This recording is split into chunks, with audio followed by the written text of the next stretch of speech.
cordiale buongiorno a tutte le ascoltatrici e a tutti gli ascoltatori da Giulio Cainarca e ben trovati all'appuntamento con la rassegna stampa. È giovedì 5 settembre, nasce il Bisconte, Conte Bis come titola l'agenzia ANSA, 10 5 Stelle, 9 PD, un Liberi ed Eguali, un tecnico. In tutto 7 le donne. Alle 10 il giuramento. Il Premier dice: siamo forti di un programma che guarda al futuro, dedicheremo le nostre migliori energie, le nostre competenze, la nostra passione a rendere l'Italia migliore nell'interesse di tutti i cittadini. Il Presidente Mattarella ha detto: c'è una maggioranza parlamentare, si è formato un governo, la parola compete al Parlamento e al governo che nei prossimi giorni si presenterà alle Camere per chiedere la fiducia, e gli Stati Uniti salutano il nuovo governo, fiducia nell'Italia. Così l'agenzia ANSA, l'amministrazione Trump saluta la nascita del nuovo governo Conte. Abbiamo fiducia nelle forti istituzioni democratiche dell'Italia, non vediamo l'ora di continuare la nostra stretta cooperazione con il nuovo governo italiano, afferma un portavoce del Dipartimento di Stato americano. L'Italia è partner transatlantico solido e dinamico, sia come alleato della NATO, sia come membro del G7, così gli Stati Uniti che salutano appunto il nuovo governo, ribadendo la fiducia nell'Italia. Adesso vediamo di tornare alla pagina dell'agenzia ANSA con i suoi bei titoli, da Di Maio alla Lamorgese, tutti i nomi del governo, e poi Milano che migliora con la lista dei ministri, la borsa, lo spread scende a 148 punti e sempre dall'ANSA le parole di Matteo Salvini: è nato tra Parigi e Berlino questo governo per le poltrone, dice Matteo Salvini. Per il leader della Lega un governo senza dignità, senza ideali, con persone sbagliate. Si tratta, osserva Salvini, di un esecutivo nato tra Parigi e Berlino e dalla paura di mollare la poltrona, un governo senza dignità, senza ideali, persone sbagliate al posto sbagliato. La Farnesina a Di Maio. Ma come si fa a passare da un ministero con 150 crisi aziendali aperte al Ministero degli Esteri nel giro di un mese? E sempre dal primo piano dell'agenzia ANSA il video di Di Maio: non sarà un governo né di destra né di sinistra, dice Luigi Di Maio, e riporta appunto l'agenzia ANSA. Questa è la pubblicità. Aspettate un attimo solo, è il solito problema del cavo che non ho messo al posto giusto. Niente. Facciamo finta di niente. Ecco qua, corretto il discorso. Comunque per noi esistono le cose giuste da fare, dice Di Maio, non sarà un governo di destra o di sinistra, così il neo ministro degli esteri. E sempre dal primo piano dell'agenzia ANSA i profili dei ministri, poi li vedremo. E la Brexit, sia la legge anti-no deal, un altro smacco per Boris Johnson. La Camera dei Comuni vota a favore della legge per cercare di imporre un rinvio della Brexit. No alla mozione di Johnson per elezioni il 15 di ottobre, mentre l'ANSA ricorda quando Roberto Gualtieri, il neo ministro dell'economia, suonava Bella Ciao. In un video l'eurodeputato del PD che Giuseppe Conte vuole al Ministero dell'Economia suona alla chitarra Bella Ciao, così l'agenzia ANSA. In primo piano la Banca Centrale Europea, primo ok alla Lagarde, l'ex FMI che pungola i governi. La presidente in pectore della BCE ricorda che quando era alla guida del Fondo Monetario Draghi disse: faremo qualsiasi cosa nel nostro mandato. Spero di non dover mai dire una cosa simile, ha commentato Lagarde. Poi ancora il Papa in Africa: è un onore se mi attaccano gli americani, dice Papa Francesco. Una grande folla, decine di migliaia di persone che sventolavano bandierine, ha salutato il Papa al suo arrivo a Maputo. 7 chilometri di strada tra l'aeroporto e l'annunziatura apostolica che Francesco ha percorso in Papa Mobile aperta, in Mozambico, dove i cattolici sono il 28% della popolazione. Prima tappa del suo viaggio in Africa australe, andrà in Madagascar e a Mauritius. Il Papa è stato accolto dal Presidente della Repubblica. Il tema di questa visita centrale, in un paese reduce da lunghi anni di guerre civili e continue tensioni, il tema centrale di questa visita in un paese appunto reduce da anni di guerra e di continue tensioni fino all'accordo di pace del 6 agosto, Francesco lo coglie in un tweet inviato prima della partenza, che Dio Padre consolidi in tutta l'Africa la riconciliazione. Un invito ad unirvi alla mia preghiera perché appunto si consolidi in tutta l'Africa la riconciliazione. Ma la questione a far discutere è il commento che Papa Francesco dà ricevendo il libro di un inviato del quotidiano francese La Croix, Nicolas Sénez, che parla di un piano per ribaltare il pontificato. Per me è un onore se mi attaccano gli americani, dice il Papa. Questo libro è una bomba, dice, consegnandolo ai suoi collaboratori. A stretto giro, il direttore della Sala Stampa Vaticana Matteo Bruni dice ai giornalisti: in un contesto informale il Papa ha voluto dire che considera sempre un onore le critiche, particolarmente quando vengono da pensatori autorevoli di una nazione importante, in questo caso gli Stati Uniti. Poi vedremo anche quest'altra notizia come è commentata, mentre diamo un'occhiata anche alla dnkronos.com. L'apertura sull'alba del secondo governo Conte, stamani alle 10 il giuramento di Premier e Ministri, martedì dibattito per la fiducia in Senato, governo pronto a presentare il programma all'insegna di Europa, giovani e lavoro. Berlusconi parla del ritorno dei comunisti, le priorità del programma giallo-rosso.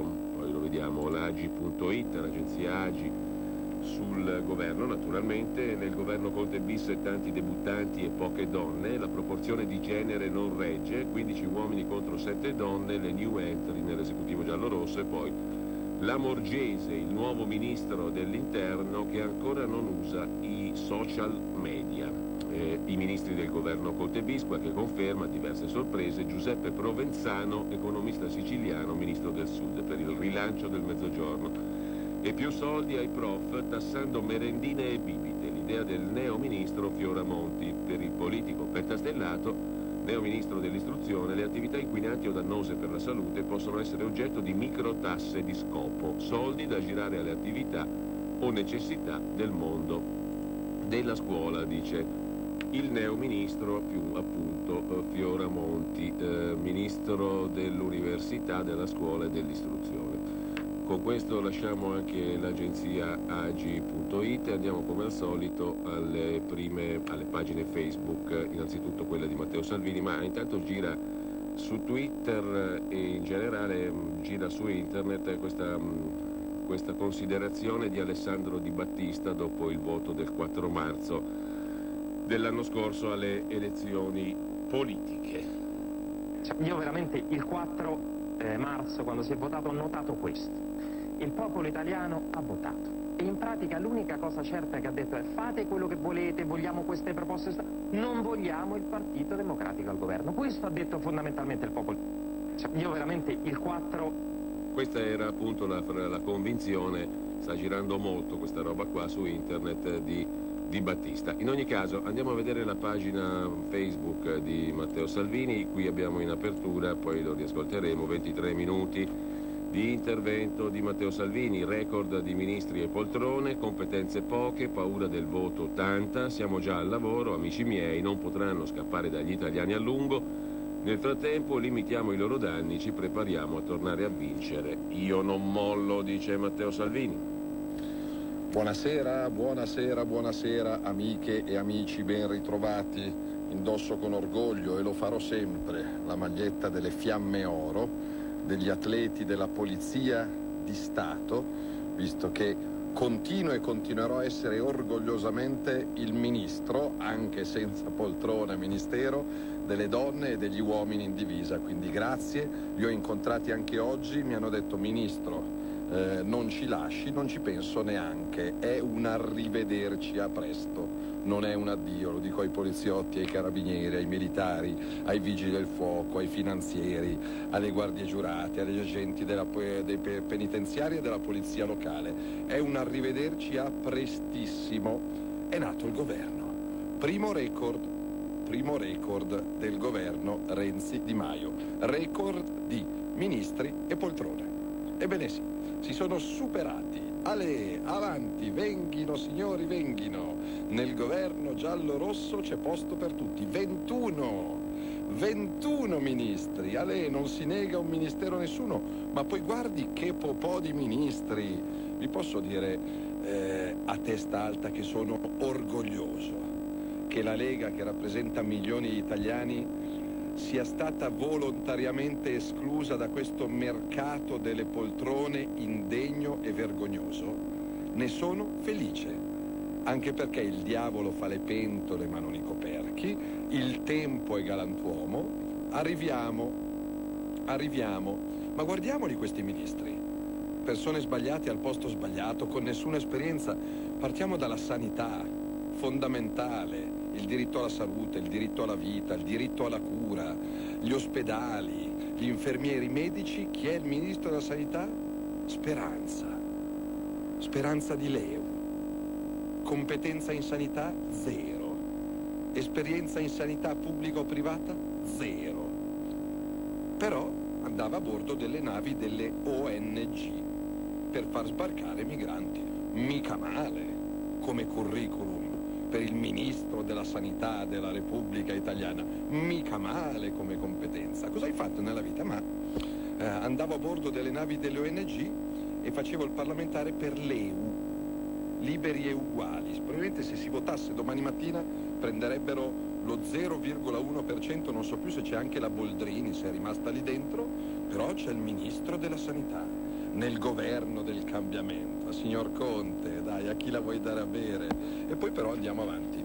Ai trasporti c'è l'onorevole De Micheli del Partito Democratico, che conoscono benissimo a Piacenza, un trascorso nel mondo dell'agricoltura e della trasformazione del pomodoro e delle conserve di pomodoro, con alterne fortune e sfortune, e adesso si occupa di trasporti e infrastrutture.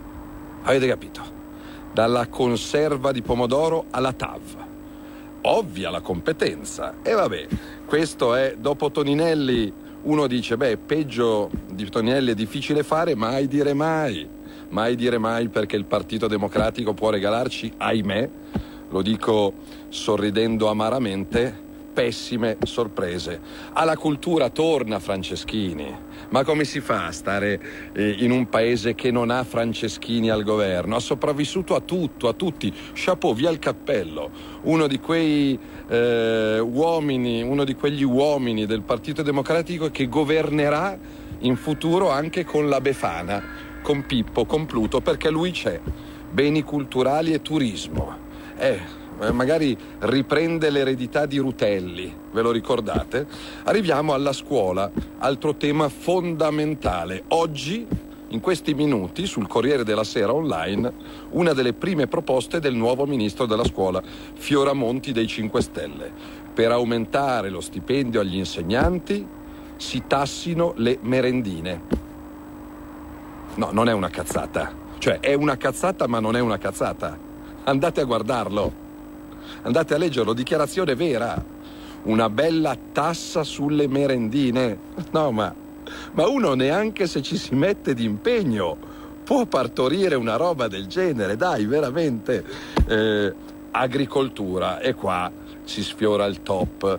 Arriva l'onorevole Bellanova del Partito Democratico, sostanzialmente un governo quasi esclusivamente del Partito Democratico, dove i 5 Stelle fanno da tappezzeria, però evidentemente pur di non mollare la poltrona hanno detto perdiamo faccia, perdiamo dignità, perdiamo poltrone, però tiriamo a campare. Arriva al Ministero dell'Agricoltura e della Pesca, fondamentale per la qualità della vita e del lavoro italiano e anche per la nostra salute e per il business, la signora Bellanova, già sottosegretaria con Renzi, con Gentiloni, si è occupata di lavoro, è stata relatrice della legge Fornero. Un bel cambiamento.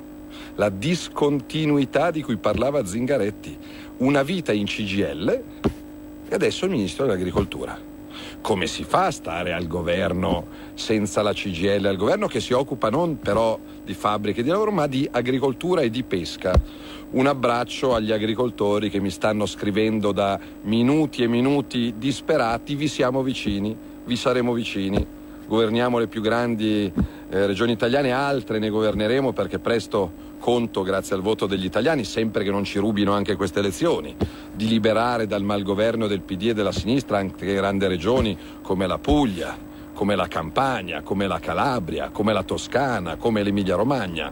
E per noi l'agricoltura e la pesca sono e saranno sempre priorità, da non appaltare al primo sindacalista di turno che passa dal Parlamento. Alla giustizia ha confermato Bonafede. E come fai a non confermare un ministro come Bonafede che dopo un anno ha partorito una riformina che non toccava minimamente i tempi dei processi, però è amico di Conte, e quindi se è amico di Conte la competenza arriva dopo. Non so quanti processi abbia fatto Bonafede, però agli esteri arriva Luigi Di Maio. Io mi sono impegnato a non parlar male di coloro con i quali ho governato fino a poco tempo fa, di non rispondere agli insulti. Agli esteri Luigi Di Maio. Cioè uno passa in 15 giorni dal Ministero del Lavoro e dello Sviluppo Economico al Ministero degli Esteri, così, come se avessero detto a me: guarda Salvini, non fare più il Ministro dell'Interno, fai il Ministro dei Trasporti, il Ministro degli Esteri, il Ministro dell'Economia. No, se so fare una cosa faccio bene quella. Io invidio quelli che nell'arco dello stesso mese di agosto riescono a diventare Ministri del Lavoro e Ministri degli Esteri. Chapeau. Potere della sopravvivenza, potere della poltrona. Io non sarei in grado di farlo. Ministro dell'Economia, ecco un altro che arriva direttamente da Bruxelles, no, ma nel senso vero del termine, perché è un europarlamentare del Partito Democratico tanto amato dai poteri forti di Bruxelles, dalle cancellerie di Parigi e di Berlino, che adesso fa il Ministro dell'Economia in Italia, giusto, no? Giusto, no? Uno è tanto amato da Macron e dalla Merkel, cosa fa? Il ministro di Macron o della Merkel? No, fa il ministro dell'economia in Italia.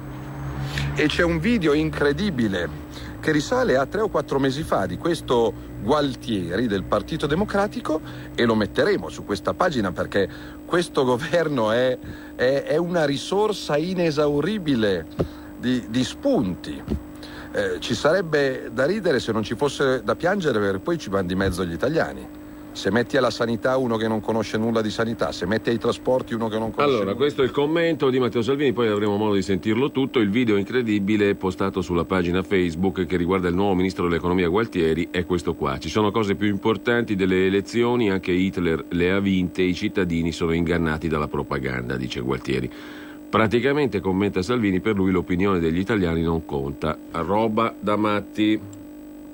Adesso lo sentiamo, questo video postato da Salvini. No, mi dispiace perché non hanno ancora capito la lezione dopo il 4 marzo. Che ci sono cose più importanti delle elezioni. Vabbè, appena fine. Sì, no, non è importante, siamo in un paese democratico. No, anche Hitler ha vinto le elezioni, sa, poi però si è capito come andava, quindi non mi sembra un criterio, diciamo, assoluto che va sopra il bene e il male. È estremamente offensivo quello che lei sta dicendo, e le do del lei volutamente, perché lei sta dicendo che il voto dei cittadini non è importante. Per me il voto dei cittadini è estremamente importante. No, i cittadini possono essere ingannati da propaganda, e poi perché capiranno. I cittadini io li rispetto, io non rispetto chi li inganna.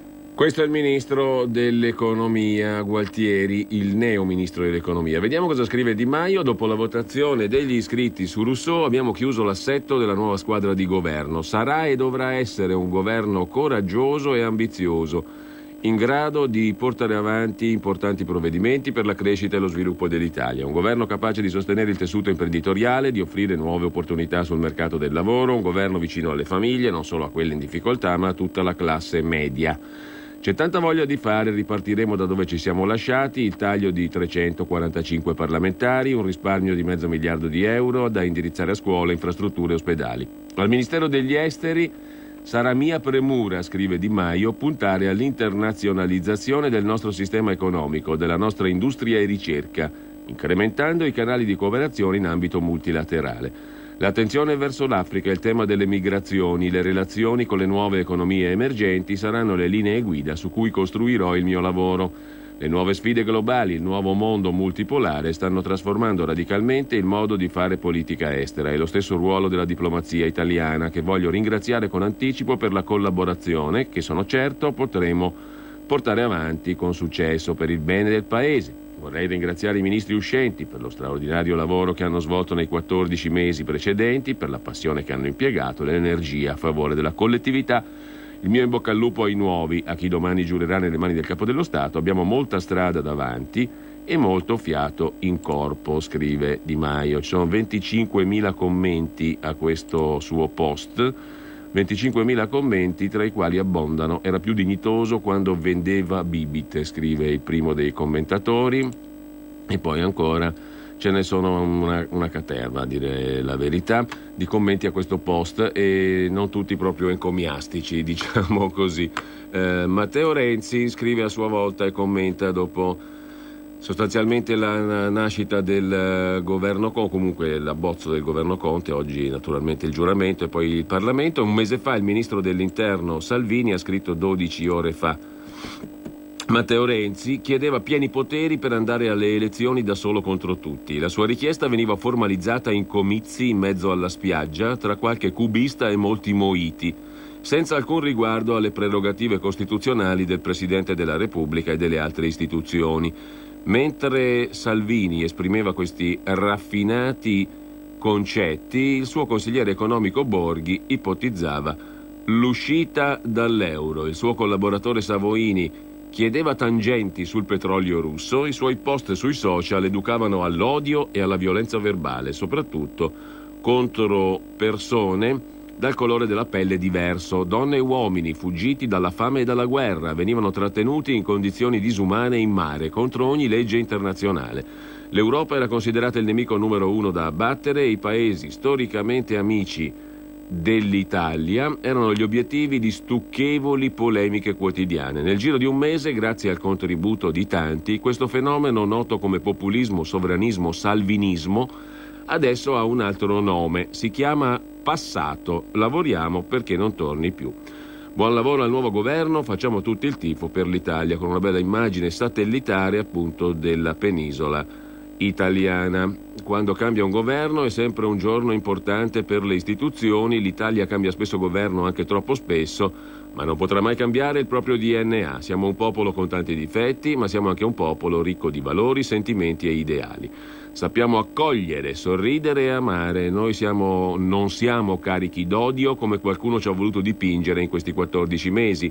E l'Italia non deve scimmiottare altri paesi e ricette di popoli diversi. L'Italia deve fare l'Italia, l'Italia è bellezza, non odio sempre. Buona giornata a tutti, con la foto di un militare della Guardia di Finanza che tiene in braccio un bambino di pelle nera, sulla pagina Facebook di Matteo Renzi, che adesso lasciamo per andare ai quotidiani di oggi. Come al solito partiamo dal Corriere della Sera, via al Conte bis, ed ecco la squadra. Oggi il giuramento, governo 5 Stelle PD Leu, 21 ministri, 7 donne, età media 47 anni.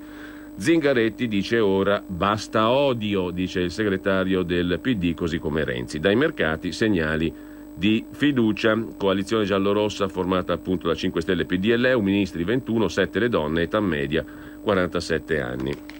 Sul primo piano 2 commenti, quello di Antonio Polito e quello di Gian Antonio Stella. Il primo, forza e debolezza di un'alleanza. Il secondo, governo Conte ha meno consenso popolare ma più coesione politica del primo.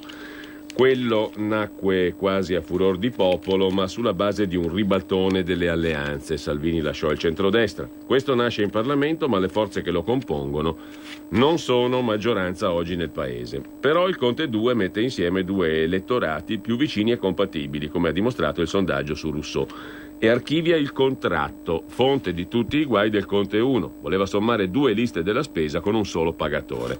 Il premier Conte smette di fare il notaio o avvocato del popolo, può fare il premier senza vice. Gran parte della sua scommessa dipenderà dalla sua performance. La conseguenza è un gabinetto senza leader. Salvini non c'è più, Di Maio è ridimensionato, Zingaretti non partecipa, Renzi continua il riscaldamento a bordo campo, il più politico è Franceschini.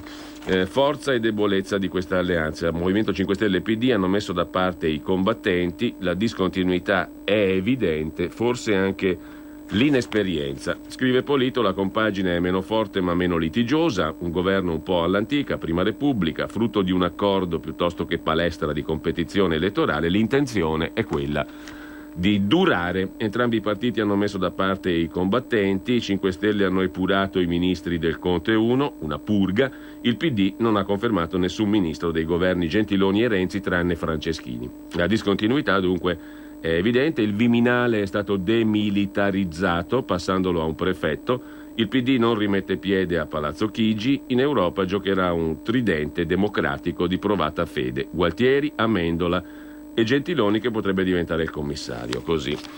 Commenta Antonio Polito. L'altro commento è quello di Gian Antonio Stella, Di Maio agli esteri, quelle gaffe da dimenticare. Ercolino sempre in piedi, al secolo Luigi Di Maio, ce l'ha fatta.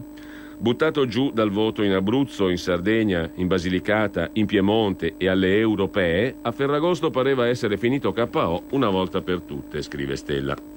Ma che, come il pupazzo del vecchio Carosello, perfettino e incravattato come lui, Di Maio si è tirato su di nuovo, anzi si è preso gli esteri. Auguri, certo è che va alla Farnesina dopo aver inanellato scivoloni, baruffe, gaffe e forzature. Uno strafalcione come quello che gli scappò sul Sud America può capitare, ricordate? Ce l'aveva con Renzi e tante gliene disse da fare un capitombolo indimenticabile, accusando Matteo Renzi di avere occupato con arroganza la cosa pubblica, come ai tempi di Pinochet in Venezuela. Ma come, saltò su il web, confonde il dittatore cileno con qualche altro caudiglio caraibico? A Shanghai nel 2018 Di Maio fece di peggio, in 2 convegni chiamò il capo supremo cinese Xi Jinping, così Ping, memorabile. Le gaffe da dimenticare. Il neo ministro degli esteri è approdato al delicato ruolo dopo numerosi incidenti di percorso e anche qualche clamoroso strafalcione. Poi ricorda ancora Stella gli israeliani che furono meno indulgenti con Di Maio quando nella veste di vicepresidente della Camera visitò col fido di Battista il villaggio di Bil-In e accusò il governo di Tel Aviv di impedire alla sua delegazione di entrare nella striscia di Gaza. Giurò: quello che diciamo facciamo, se il Movimento 5 Stelle arriverà al governo riconosceremo lo Stato di Palestina. Una iniziativa, per dire così, un po' frettolosa, dotato di un inglese non proprio all'altezza del nuovo ruolo, di una parlantina sciolta e affabulatoria, non dovrebbe avere troppi problemi. Questi 2 commenti di primo piano, ma in primo piano sul Corriere c'è anche il no alla Brexit, scontro nel Parlamento del Regno Unito, i deputati hanno votato per approvare la legge che chiede il rinvio della Brexit prevista per il 31 ottobre, il premier Boris Johnson esce sconfitto, adesso vuole cambiare la legge elettorale. E però c'è un'altra questione, la lettera di Marina Berlusconi sul caso di Iman Fadil, una storia di calunnie. Una riflessione relativa al modo in cui la terribile vicenda della morte di Iman Fadil è stata gestita. Credo sia giusto fare questa riflessione e più in generale fare una riflessione sulla cultura dell'allusione, alludere, scrive Marina Berlusconi al Corriere della Sera. Che bella casa!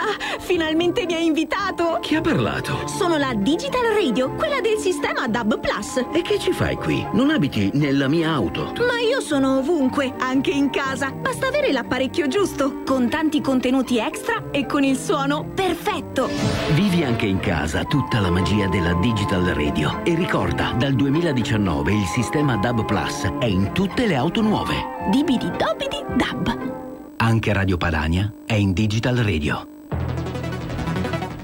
Messaggio per tutti gli imprenditori, gli artigiani, i commercianti, i liberi professionisti. Hai un'attività? Dei prodotti da promuovere? Prova la pubblicità sulla nostra radio. Radio Padania ha preparato per te una grande promozione per aiutarti a sostenere la tua attività a tariffe davvero straordinarie. Informati, vedrai che si può fare. Mandaci una mail all'indirizzo spot@radiopadania.net. Con Radio Padania si può fare. Dicevamo della lettera della presidente Fininvest Mondadori Marina Berlusconi, che viene dopo la notizia sul caso di Iman Fadil. Non c'è alcun elemento che faccia sospettare che la modella marocchina sia stata uccisa volontariamente da qualcuno. La marocchina, testimone nei processi Ruby, è morta a 34 anni dopo un mese di sofferenze per aplasia midollare, una malattia che blocca la produzione di piastrine, globuli rossi e globuli bianchi. A 6 mesi dal decesso i risultati ufficiali dell'autopsia non sono stati ancora consegnati alla Procura di Milano, che ha aperto un'indagine per omicidio, ipotizzando che Fadil potesse essere stata avvelenata, come lei aveva detto di sospettare, in ospedale, dove i medici hanno fatto di tutto per salvarla. Certi della causa della morte, i periti non sono in grado di stabilire cosa abbia scatenato la malattia. Sono stati fatti tutti gli accertamenti, dicono in procura, dove i PM stanno per chiedere l'archiviazione del caso. Ieri hanno firmato il nulla osta alla restituzione della salma alla famiglia, che chiede una risposta chiara. Il caso Fadil, la cultura dell'allusione che ci avvelena, scrive Marina Berlusconi. Ma torniamo agli altri titoli di prima pagina dei giornali di oggi, anzi dal Corriere della Sera. Tra l'altro oggi sul Foglio viene citata anche la nostra radio, RPL, in un articolo di Carmelo Caruso che poi leggeremo, mentre a chiudere la prima pagina del Corriere della Sera il caffè di Massimo Gramellini, Toni per sempre, dedicato a Toninelli. Ministro, mio ministro, ho cercato il suo nome tra i componenti del Conte alla rovescia. Non trovandolo ho sperato in un errore. Trattandosi di lei, caro Toninelli, converrà che non era una speranza mal riposta. Quel Patuanelli non è che sarà lui, almeno per metà? Alla fine ho dovuto arrendermi alla dura prosa dei fatti. Quando dicevano che questo governo avrebbe abbassato i toni, alludevano a lei. Gli altri maggiorenti grillini che avevano preso una sbandata per l'uomo nero l'hanno sfangata. Conte è rimasto al suo posto, Bonafede pure, Gigino International, catapultato sul pianeta delle feluche. Ha pagato quasi soltanto lei, che in quel governo di dilettanti e di truci ha svolto al meglio il compito non facile di portare una ventata involontaria di buon umore. Mi mancheranno i suoi tunnel del Brennero, le sue profezie sulla rinascita di Genova in pochi mesi o al massimo anni, i suoi appelli a favore dell'auto elettrica pronunciati al volante di un SUV diesel. Mi mancherà lei, signor Ministro, con la sua specchiata incompetenza, il suo impegno genuino nell'esplorare l'ignoto e nello stupirsene ogni volta. Molti di noi nella vita hanno i loro momenti Toninelli, in cui ci sbattiamo e ci concentriamo senza cavare un ragno dal buco e neanche dal tunnel. Ora lei paga il conto per tutti e il prezzo che le vorrebbero imporre è l'oblio. Ma sa cosa le dico? La rimpiangeremo, conclude Gramellini, o addirittura la richiameremo, anche se adesso sembra impossibile, forse perfino a lei. Così il caffè di Massimo Gramellini. A pagina 12 invece del Corriere della Sera c'è l'intervista a Luca Zaia, il presidente del Veneto. È un abbraccio mortale, i 5 Stelle fagocitati dal PD, ora li aspetto sull'autonomia, un complotto contro Matteo, l'accordo c'era già. Quello tra Movimento 5 Stelle e PD non è un'alleanza, è un abbraccio mortale che nasce passionale, oltre che la prova provata di quello che abbiamo sempre detto, dice Luca Zaia, che riflette sul risultato della piattaforma Rousseau, il 79,3% di sì al governo. È il richiamo della foresta, dice Zaia. Il voto di Rousseau non è insignificante. Se diamo per scontato che sia reale e sia un campione del movimento, viene fuori che 4 militanti su 5 sono tornati all'ovile, a sinistra. Lo hanno fatto senza struggimenti, semplicemente hanno detto sì al PD con passione, il che prova quello che noi diciamo, che ci fosse un complotto contro Matteo Salvini e la Lega. Salvini ha fatto bene e tutti i dubbi sul timing della crisi sono spazzati via da questo voto. Loro l'accordo col PD l'avrebbero fatto.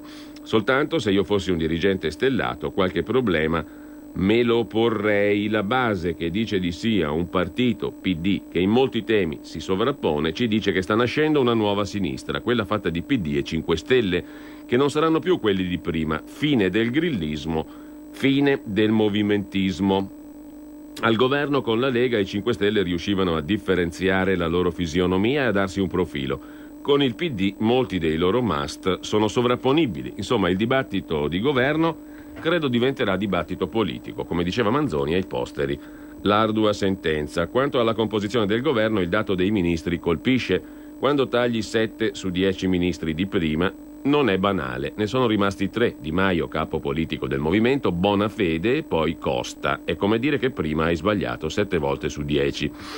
Oggi la chiamano discontinuità. Un tempo si parlava di far fuori. Se il mio partito dopo 14 mesi di attività chiedesse il mio allontanamento, qualche domanda me la farei. Ma d'altronde sono quelli che dopo 15 mesi di governo, prosegue Zaia, hanno proposto una commissione di accademici partenopei per studiare le autonomie. Il neoministro agli affari regionali, Francesco Boccia, non è un gran sostenitore delle autonomie regionali, dice Marco Cremonesi. Risponde Zaia: io non valuto le persone dalla latitudine, dal colore della pelle, dalla confessione religiosa, dalle scelte sentimentali, le valuto nei fatti. E Boccia arriva a quel ministero con un bagaglio mostruoso di dichiarazioni contro le autonomie, che va ben oltre la contestazione delle 23 materie di Zaia. Ma non è l'unico.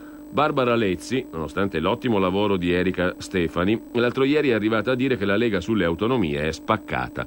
Non capisco perché allora non abbiano dato a Bonaccini o a Chiamparino le autonomie chieste dall'Emilia Romagna o dal Piemonte. Peraltro, l'autonomia è stata chiesta da 11 regioni oltre alle 5 che già ce l'hanno. Farne una questione di nord è ridicolo. Spero di verificare che si possa riprendere il lavoro in sospeso con rispetto dovuto a 2.300.000 veneti che guardano e giudicano, non solo i leghisti ma anche i grillini e il PD. Così Zaia al Corriere della Sera. Poi c'è il pezzo sulla Lega firmato da Marco Cremonesi come al solito, un governo da ridere, dice Salvini, la rabbia non passa e si fa più affilata e prende di mira il capo dello Stato. Matteo Salvini parla via Facebook e fa quel che fin qui non aveva fatto rivolgendosi a Mattarella. Presidente, lei parlava di un governo di lunga durata e solidi principi con un programma comune. Non le viene da ridere? Da sorridere? Non era meglio chiamare a votare 60 milioni di italiani anziché 60.000 persone su Rousseau? Domanda Salvini al capo dello Stato. Ma ormai la ruota è girata e questa mattina Giancarlo Giorgetti, sottosegretario alla Presidenza del Consiglio, dopo la cerimonia della campanella, passerà le consegne a Riccardo Fraccaro. Conte succede a se stesso. Il leader leghista, con la maglietta delle Fiamme Oro della Polizia, prima ammette: il PD è in vantaggio 1-0 sulla Lega e sull'Italia, ma è come quando l'arbitro fischia un rigore inesistente, poi elenca le persone sbagliate al posto sbagliato, i componenti del governo, da Di Maio, che passa in 15 giorni dal Ministero del Lavoro agli Esteri, a Franceschini che torna alla cultura, sopravvissuto a tutto e tutti, uno di quelli nel PD che governerà anche con la Befana, poi Bonafede, che dopo un anno ha partorito una riformina ma è amico di Conte e la competenza arriva dopo. L'agricoltura, secondo Salvini, si sfiora il top, con Bellanova del PD, relatrice della legge Fornero. Bel cambiamento, la discontinuità di Zingaretti. E poi Fioramonti che vuole imporre una tassa sulle merendine. Andrea Speranza, competenza in sanità zero, esperienza, Roberto Speranza, non Andrea, comunque competenza in sanità zero, esperienza zero, ma andava a bordo delle navi delle ONG. Il neo ministro dell'economia Gualtieri, che Salvini ne posta un video, dice che ci sono cose più importanti delle elezioni, che anche Hitler le ha vinte, roba da matti. Non cita il nome di Luciana Lamorgese, che lo sostituirà al Viminale. Hanno messo un tecnico, non hanno voluto metterci la faccia. Sono a disposizione del nuovo ministro per dare qualche consiglio, dice Salvini, ma se dovessi vedere che i porti si riaprono, daremo battaglia in Parlamento e nelle piazze.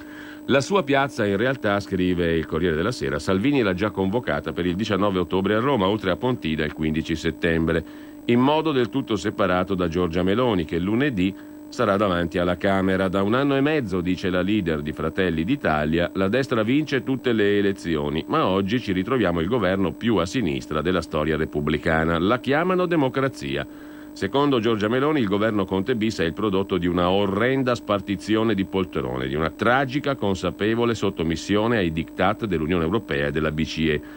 Fino ad oggi non c'è stato alcun contatto tra i leader del centrodestra e Silvio Berlusconi non ha ufficialmente commentato il governo in arrivo.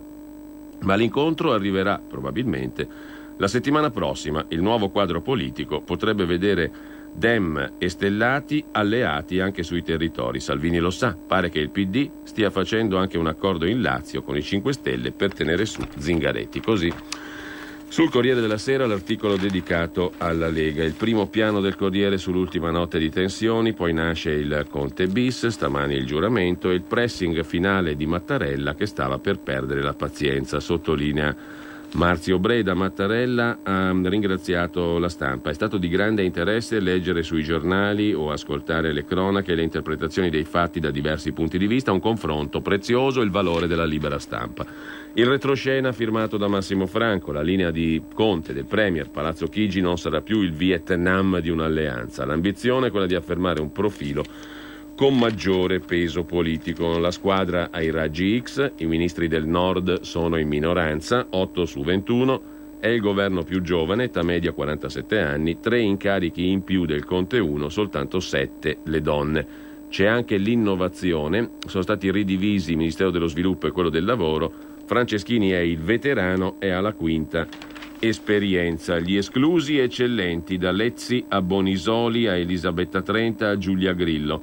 Dopo un anno, auguri e malumori. Grillo fino a ieri contava sul bis al Ministero della Salute. Trenta depone una corona all'altare della patria. Toninelli Amaro dice: ho pagato oltre le mie responsabilità. C'è Roberto Gualtieri, in politica da sempre con il Partito Comunista Italiano, è il neo ministro dell'economia.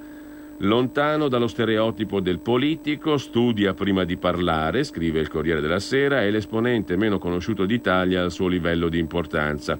È a Bruxelles dal 2009.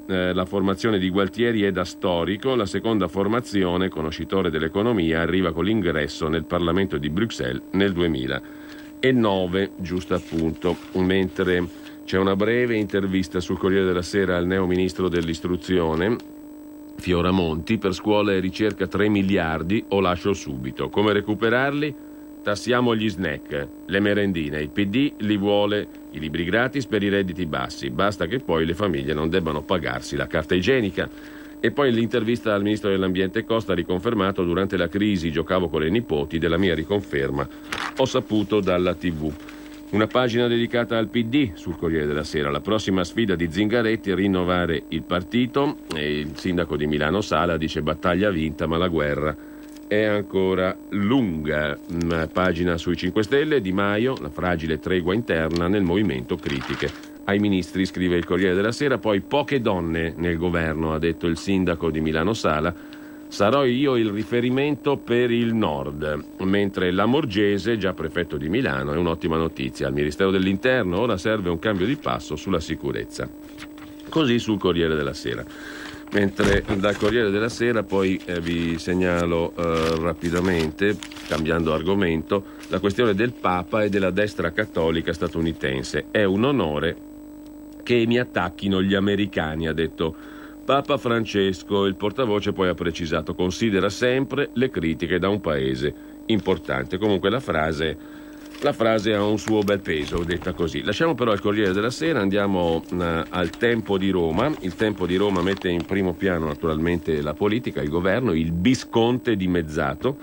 Nasce il secondo governo guidato dall'avvocato del popolo, ma al professore non riesce il colpaccio e Di Maio gli mette Fraccaro in marcatura. Al presidente Conte è riuscito quasi un capolavoro, perché l'autonomia che ha conquistato è stata limitata dall'abile mossa di Di Maio, che è riuscito a imporre il suo braccio destro, Riccardo Fraccaro, come sottosegretario alla presidenza del Consiglio, scrive il Tempo di Roma, che poi dà conto delle parole di Matteo Salvini: un governo pieno di scandali e poltronari, sono pronti i dossier su conflitti di interesse e beghe, le pagelle ai ministri per dire no al governo giallo-rosso. Matteo Salvini affida a una diretta Facebook da Pinzolo, Trento, il suo sfogo. Ne ha per tutti i ministri, ma non risparmia critiche al premier Conte e frecciatine a Renzi. Il leader della Lega si rivolge anche al capo dello Stato. Presidente, parlava di un governo di lunga durata, solidi principi, programma comune, non le viene da sorridere? Non era meglio chiamare a votare 60 milioni di italiani? Insomma, quello che si appresta a giurare è un governo nato tra Parigi e Berlino, con la paura di mollare la poltrona, senza dignità e ideali, con persone sbagliate al posto sbagliato. Il numero 1 del Carroccio non molla e torna a invitare i militanti il 15 settembre a Pontina e il 19 ottobre in piazza a Roma, dichiarando guerra a quelli che definisce 100 poltronari. In Senato li guarderò in faccia. Nei prossimi giorni tireremo fuori tutte le beghe di questo governo, scandalini, scandaletti, conflitti di interessi, contraddizioni e denunce. Sono 1-0, il PD è in vantaggio, hanno segnato, ma sapete quando va in svantaggio con un rigore inesistente. Però non ho perso la voglia. Non ci credete neanche voi a questo governo, vista la qualità dei ministri, dice Salvini al PD. Non avete messo le riserve delle riserve, ma molto di più. Torna il governo dell'Italia serva? No, prima o poi si vince. Intanto finisce nei guai la moglie del presidente calabrese Oliverio, scrive ancora il Tempo di Roma: la consorte del governatore rischia il processo per la gestione dei fondi ai teatri. Il Corriere del Mezzogiorno parla di governo a trazione meridionale. Il Mezzogiorno passa dai 5 Stelle al PD, il ministero lo difenderò con onore, dice il neo ministro Provenzano. Più della metà dei ministri, 11 su 21, provengono dal sud continentale e dalla Sicilia, scrive il Corriere del Mezzogiorno. Il Corriere del Veneto invece parla di un Veneto nel nuovo governo, autonomia a un ministro del sud. Lamorgese, ex prefetto anche a Venezia, sostituisce Salvini al Viminale. Zaia parla di Boccia, il neo ministro degli affari regionali, che arriva con un bagaglio pesante sulla autonomia. Il bottino veneto nel nuovo governo dipende da come la si guarda. I bookmakers davano per certo che nessun ministro sarebbe arrivato dalla regione Veneto. Il primo nome fatto dal Premier Conte è stato quello del pentastellato bellunese Federico D'Inca, che diventa titolare del Ministero senza portafoglio ai rapporti con il Parlamento. L'altra sorpresa è arrivata alla fine quando il trentino-veneto Riccardo Fraccaro è stato indicato come sottosegretario alla presidenza del Consiglio. Sul Corriere del Veneto poi l'intervista a Lorenzo Fontana: con questo governo la nostra regione ci perde, ora faremo opposizione dura, dice l'ex ministro agli affari europei e prima alla famiglia e disabilità e commissario della Lega in Veneto, braccio destro di Matteo Salvini, Lorenzo Fontana. Il Veneto sarà meno rappresentato, è questione di diversa determinazione e peso politico investiti sui temi cari al Veneto, autonomia e grandi opere in primis. Le premesse non sono affatto positive. Andiamo brevemente a Torino poi col Corriere della Sera in cronaca cittadina. Sono 2 le donne piemontesi nel governo. Paola Pisano diventa ministra dell'innovazione, lascia a Torino auto autonome e caos alle anagrafi. La signora dei droni che si prende la rivincita. La Lady Innovazione della sindaca Appendino, o come l'ha chiamata qualcuno, la signora dei droni, quelli luminosi che ha fatto volare sul cielo davanti alla Mole, al posto dei fuochi d'artificio di San Giovanni, lascia Torino e la giunta comunale dichiara Appendino per entrare nel nuovo governo giallorosso. Paola Pisano, 42 anni, ricercatrice, docente universitaria. Sono 2 in tutto le ministre per il Piemonte, appunto Pisano e Fabiana Dadone, 35 anni. Pisano è stata pescata dalla giunta Appendino e lontano dalla Mole è poco conosciuta, mentre Dadone arriva da Mondovì alla sua seconda legislatura come deputato sotto le insegne dei 5 Stelle. Molti gli esclusi eccellenti sia nel PD che nei 5 Stelle. Fabiana Dadone, 35 anni, è il nuovo ministro della pubblica amministrazione, una laurea in legge a Torino, 2 volte deputata grillina, prende il posto della ministra leghista Giulia Bongiorno, mentre Paola Pisano è appunto ministra dell'innovazione. Mentre Patuanelli, lo sottolinea il Piccolo di Trieste, per quanto riguarda il Friuli Venezia Giulia è ministro, un triestino al governo per le crisi industriali. Nel frattempo, tornando brevemente al tempo di Roma, altro guaio in autostrada per i Benetton. L'ANAS proroga indebitamente la concessione della A4 e la magistratura contabile e la Corte dei Conti presenta il conto danno erariale per 600 milioni. La convenzione del 2007 firmata senza sentire il parere vincolante della provincia di Trento. ANAS ha fatto un altro regalo alla famiglia Benetton concedendo la proroga della concessione autostradale a una loro impresa a patto di realizzare una tratta che non è stata ancora realizzata. L'ex consiglio di amministrazione dell'ANAS si ritrova a dover rispondere di danno erariale da capogiro, poco meno di 600 milioni di euro. La Procura della Corte dei Conti del Lazio ha chiuso le indagini sulla illegittima proroga della concessione delle autostrade A4 Brescia-Padova, A31 Valdastico, Rovigo, Piovene Rocchette, partite dall'esposto di settembre 2015 presentato dal senatore di Forza Italia Lucio Malan. Con questo lasciamo il tempo di Roma, andiamo a vedere le altre prime pagine. Repubblica, fusione fredda è il titolo sul Conte bis, discussioni fino all'ultimo tra PD e 5 Stelle per la scelta dei 21 ministri, elite tra il Premier e Di Maio per il sottosegretario di Palazzo Chigi. Alla fine la spunta il leader grillino. Ma Repubblica mette in primo piano anche il breve discorso del Presidente della Repubblica, la libera stampa. Sono entrato soltanto, ha detto Sergio Mattarella, per salutarvi e ringraziarvi, ai giornalisti, del vostro lavoro e dell'impegno con cui avete informato i nostri concittadini.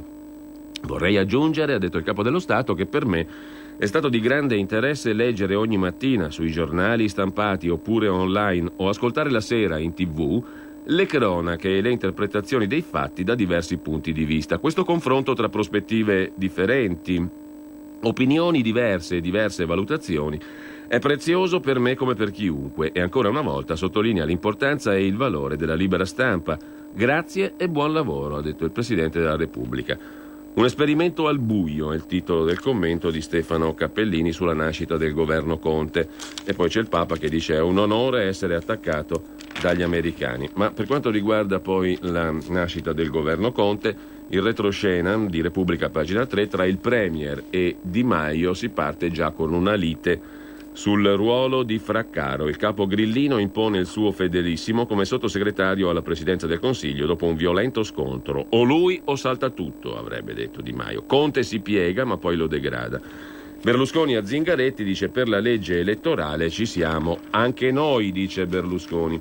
E la Repubblica poi dedica un bel primo piano al neo ministro dell'economia Gualtieri, un politico al tesoro, e la manovra parla europeo. La benedizione di Christine Lagarde, prossima presidente della Banca Centrale Europea, che dice: lui ministro, cioè Gualtieri, è un bene per l'Italia e per l'Europa. Poi c'è Di Maio, gilet gialli e Venezuela, la sua diplomazia senza rete. Fioramonti con l'idea di tassare le merendine, Spadafora, l'uomo che sfida il sessismo leghista allo sport e alle politiche giovanili, Guerini, il super pontiere che arriva alla difesa dal Copasir, comitato di controllo sui servizi, Dadone e la Buongiorno dei Grillini, Catalfo, una precaria al Ministero del Lavoro, Bonafede che si guadagna il bis, Bonetti, preside della scuola di Renzi, alle pari opportunità, curriculum da tecnica, professore di analisi matematica a Milano, fede politica incrollabile nell'uomo che l'ha scoperta, Matteo Renzi, è a lui che Elena Bonetti deve la chiamata al governo e prima ancora nella segreteria del Partito Democratico. Con lui condivide un passato negli scout, la neo ministra delle pari opportunità e famiglia, e il presente nei comitati di azione civile, responsabile scuola di formazione per giovani che ad agosto ha prodotto la convention al Ciocco, quella di Renzi, giusto appunto. Costa rimane, allo sviluppo economico Patuanelli, e D'Incà ai rapporti col Parlamento. Federico D'Incà disse: con la Lega non funzionerà, è stato colui che era scettico. Mentre la Morgese, la prefetta, i cittadini coinvolti per i migranti, ha già lavorato al Viminale come capo di gabinetto, la neo ministra dell'Interno che prende il posto di Matteo Salvini, con i ministri Alfano e Minniti. A Milano ha dato vita al modello della sicurezza partecipata. Non era mai successo nella storia della Repubblica che Milano, prima con Salvini, ora con la Morgese, esprimesse 2 volte di seguito il ministro dell'Interno. 2 modi opposti di declinare il concetto di sicurezza. Se della chiusura dei porti Salvini sappiamo moltissimo grazie ai tweet, di Lamorgese, ex capo di gabinetto con Alfano, apprezzata anche da Minniti, salutata con omaggio pubblico dello stesso ex ministro leghista nel settembre 2018, sappiamo che inquadrarla non sembra difficile, ma sarebbe sbagliato presumere di conoscerla abbastanza da poterne prevedere le mosse. Neo ministro dell'Interno, 66 anni, lucana, è stata la prima donna prefetto di Milano, non amava né la declinazione al femminile né il primato, la prefetta e i cittadini coinvolti per i migranti. Poi Franceschini che ritorna e il PD per un giorno festeggia, è il governo più a sinistra da anni. Zingaretti euforico, fermata la Lega, ora il governo può durare tutta la legislatura ma basta liti. Congratulazioni dai padri nobili del PD, anche la base approva, accontentate tutte le correnti. E Zingaretti rivendica un altro successo. Con Gualtieri, Gentiloni e Amendola, a livello europeo il nuovo governo ha il volto del PD. C'è poi un pezzo di Repubblica sul Viminale, Salvini diserta il passaggio di consegne e va in ferie in Trentino. E poi ancora da Repubblica, via un po' di filo leghisti, i 5 Stelle cambiano pelle e Grillo.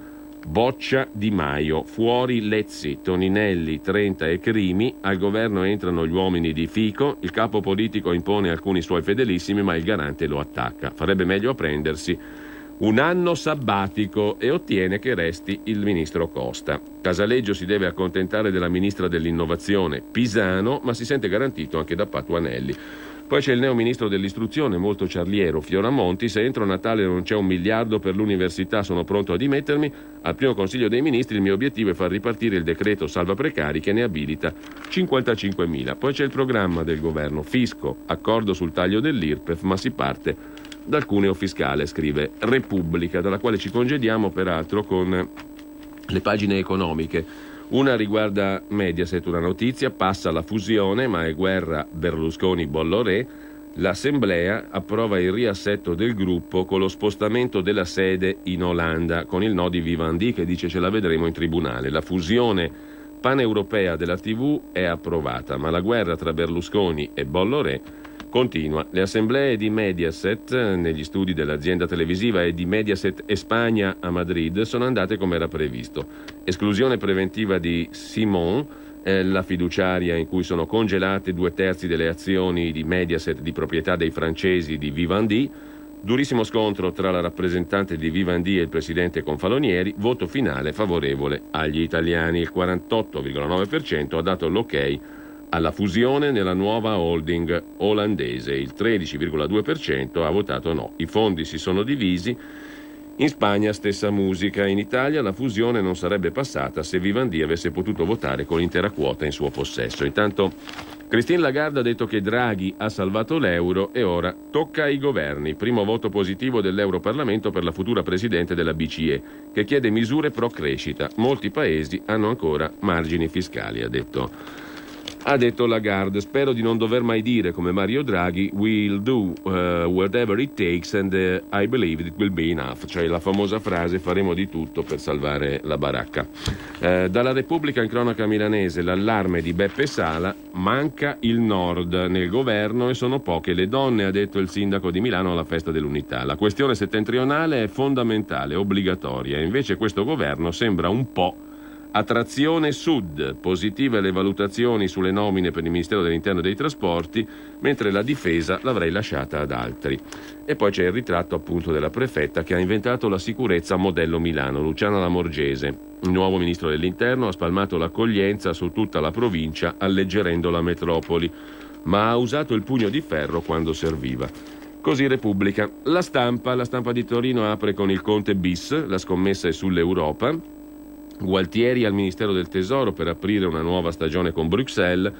Gentiloni probabile vice di von der Leyen. L'eredità del treno ad alta velocità, il TAV al PD. Solo 7 donne su 21 ministri. Oggi giurano al Quirinale, lunedì il voto di fiducia. I populisti nella rete della Democrazia Cristiana, la strategia del Quirinale raccontata da Marcello Sorgi. Più che la bocca parlavano gli occhi soddisfatti del presidente Mattarella quando dopo la lettura della lista dei ministri è comparso davanti ai giornalisti, ufficialmente per ringraziare dell'attenzione riservata alla crisi. In realtà, scrive Sorgi, per esprimere compiacimento, con un'espressione ben diversa da quella del 23 agosto dopo il primo giro di consultazioni al Quirinale. Quello che nasce è un governo che realizza pienamente, con quasi 1 anno e mezzo di ritardo, il disegno del Presidente della Repubblica, scrive a chiare lettere Marcello Sorgi sulla Stampa, così come lo aveva illustrato nel messaggio di Capodanno 2018, prima delle imprevedibili elezioni del 4 marzo che segnarono il trionfo dei 5 Stelle e la sconfitta più dura del Partito Democratico. Poi vediamo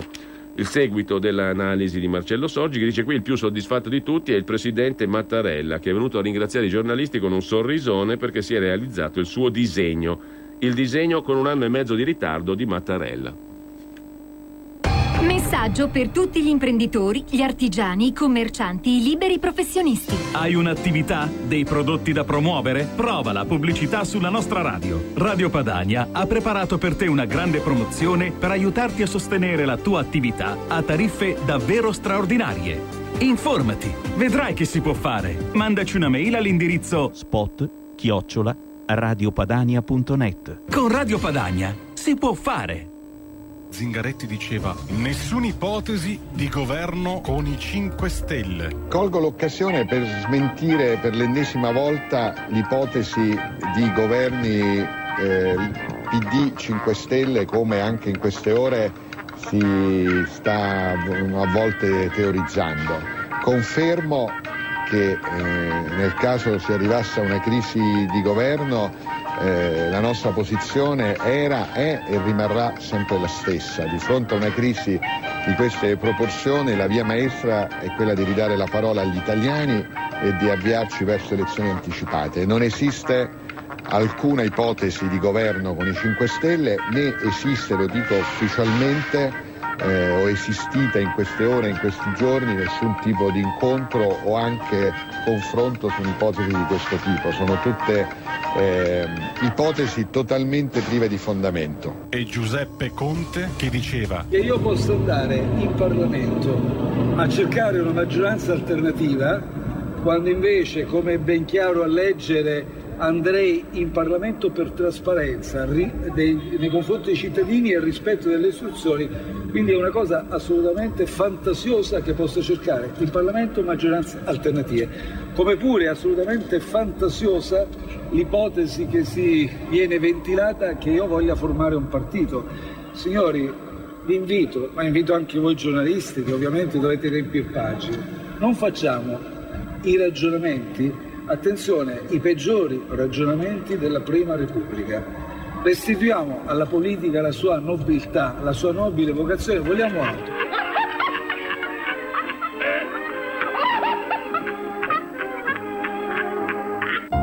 Per la tua pubblicità su Radio Padania Libera, scrivi a spot@radiopadania.net.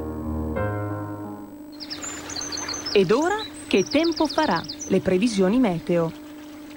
A tutti buongiorno dal centro geofisico prealpino di Campo dei Fiori. Questa mattina ancora in parte soleggiato, poi aumento della copertura nuvolosa. Nel pomeriggio rovesci e temporali in montagna e in serata anche sulla fascia di pianura. Resterà probabilmente asciutto sulla Lombardia Est, fenomeni di forte intensità tra Verbano, Lario e Lomellina. Venerdì molto nuvoloso o coperto con rovesci e temporali.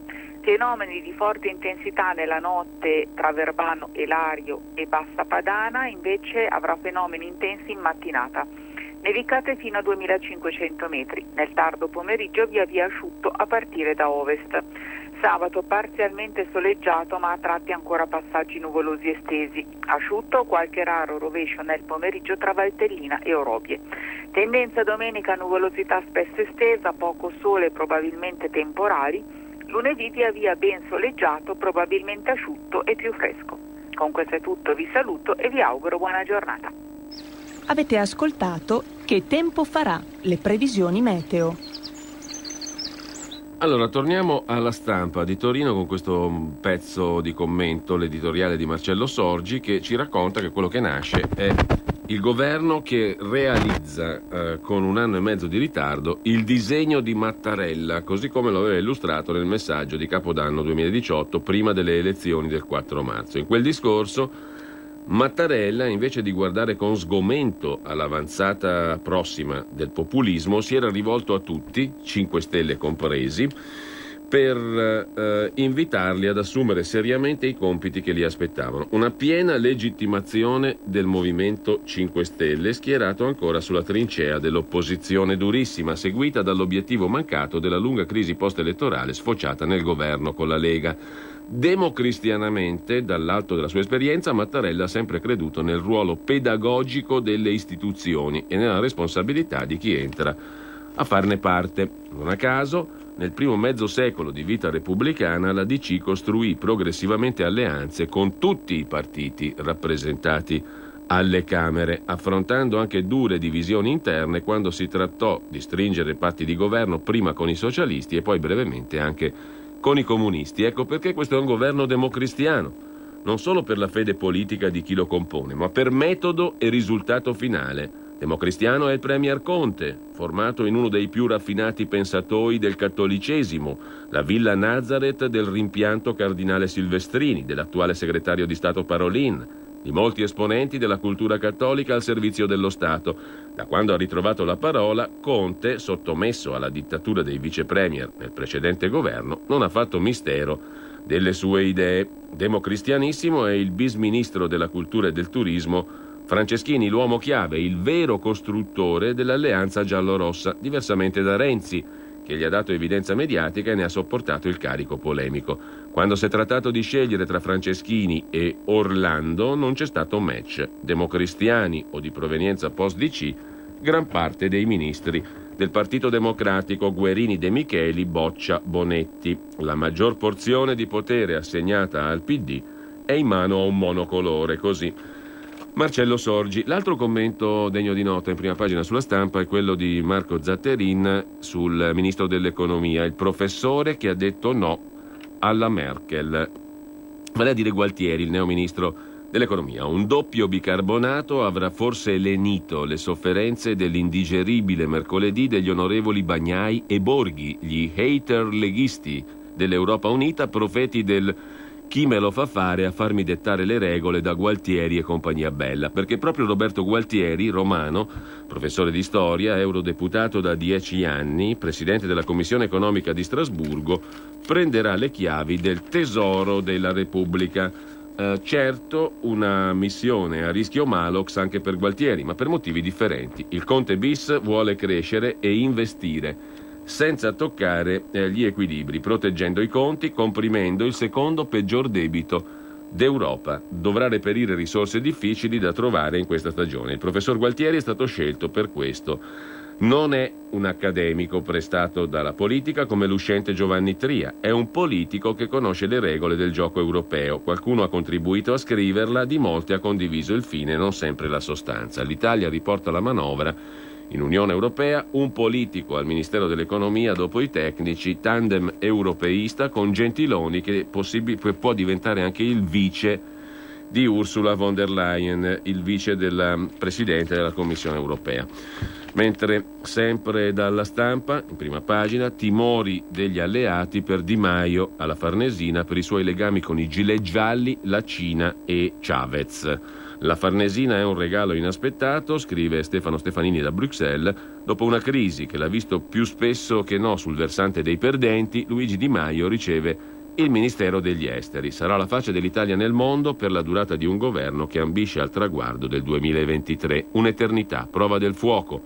Il leader 5 Stelle ha un'occasione d'oro. Può dimostrare la stoffa del leader. Se fallisce sarà l'Italia a pagarne il prezzo. Ad alto rischio 2 rapporti vitali, con Parigi, quindi con l'Unione Europea, e con Washington. Seconda chance per Di Maio, la difficile sfida del Ministero degli Esteri. Dovrà far scordare agli alleati gli scivoloni su gilet gialli, Cina e Venezuela. Con questo ruolo rischia di perdere le leve interne del Movimento 5 Stelle, scrive La Stampa. A chiudere la prima pagina della Stampa di Torino, poi il buongiorno di Mattia Feltri, pregiudizio senza orgoglio. L'ottimo Romano Prodi rimpiange il maggioritario e il bipolarismo, e altrettanto qui si rimpiangono sia lui sia Berlusconi. Il Berlusconi che fu.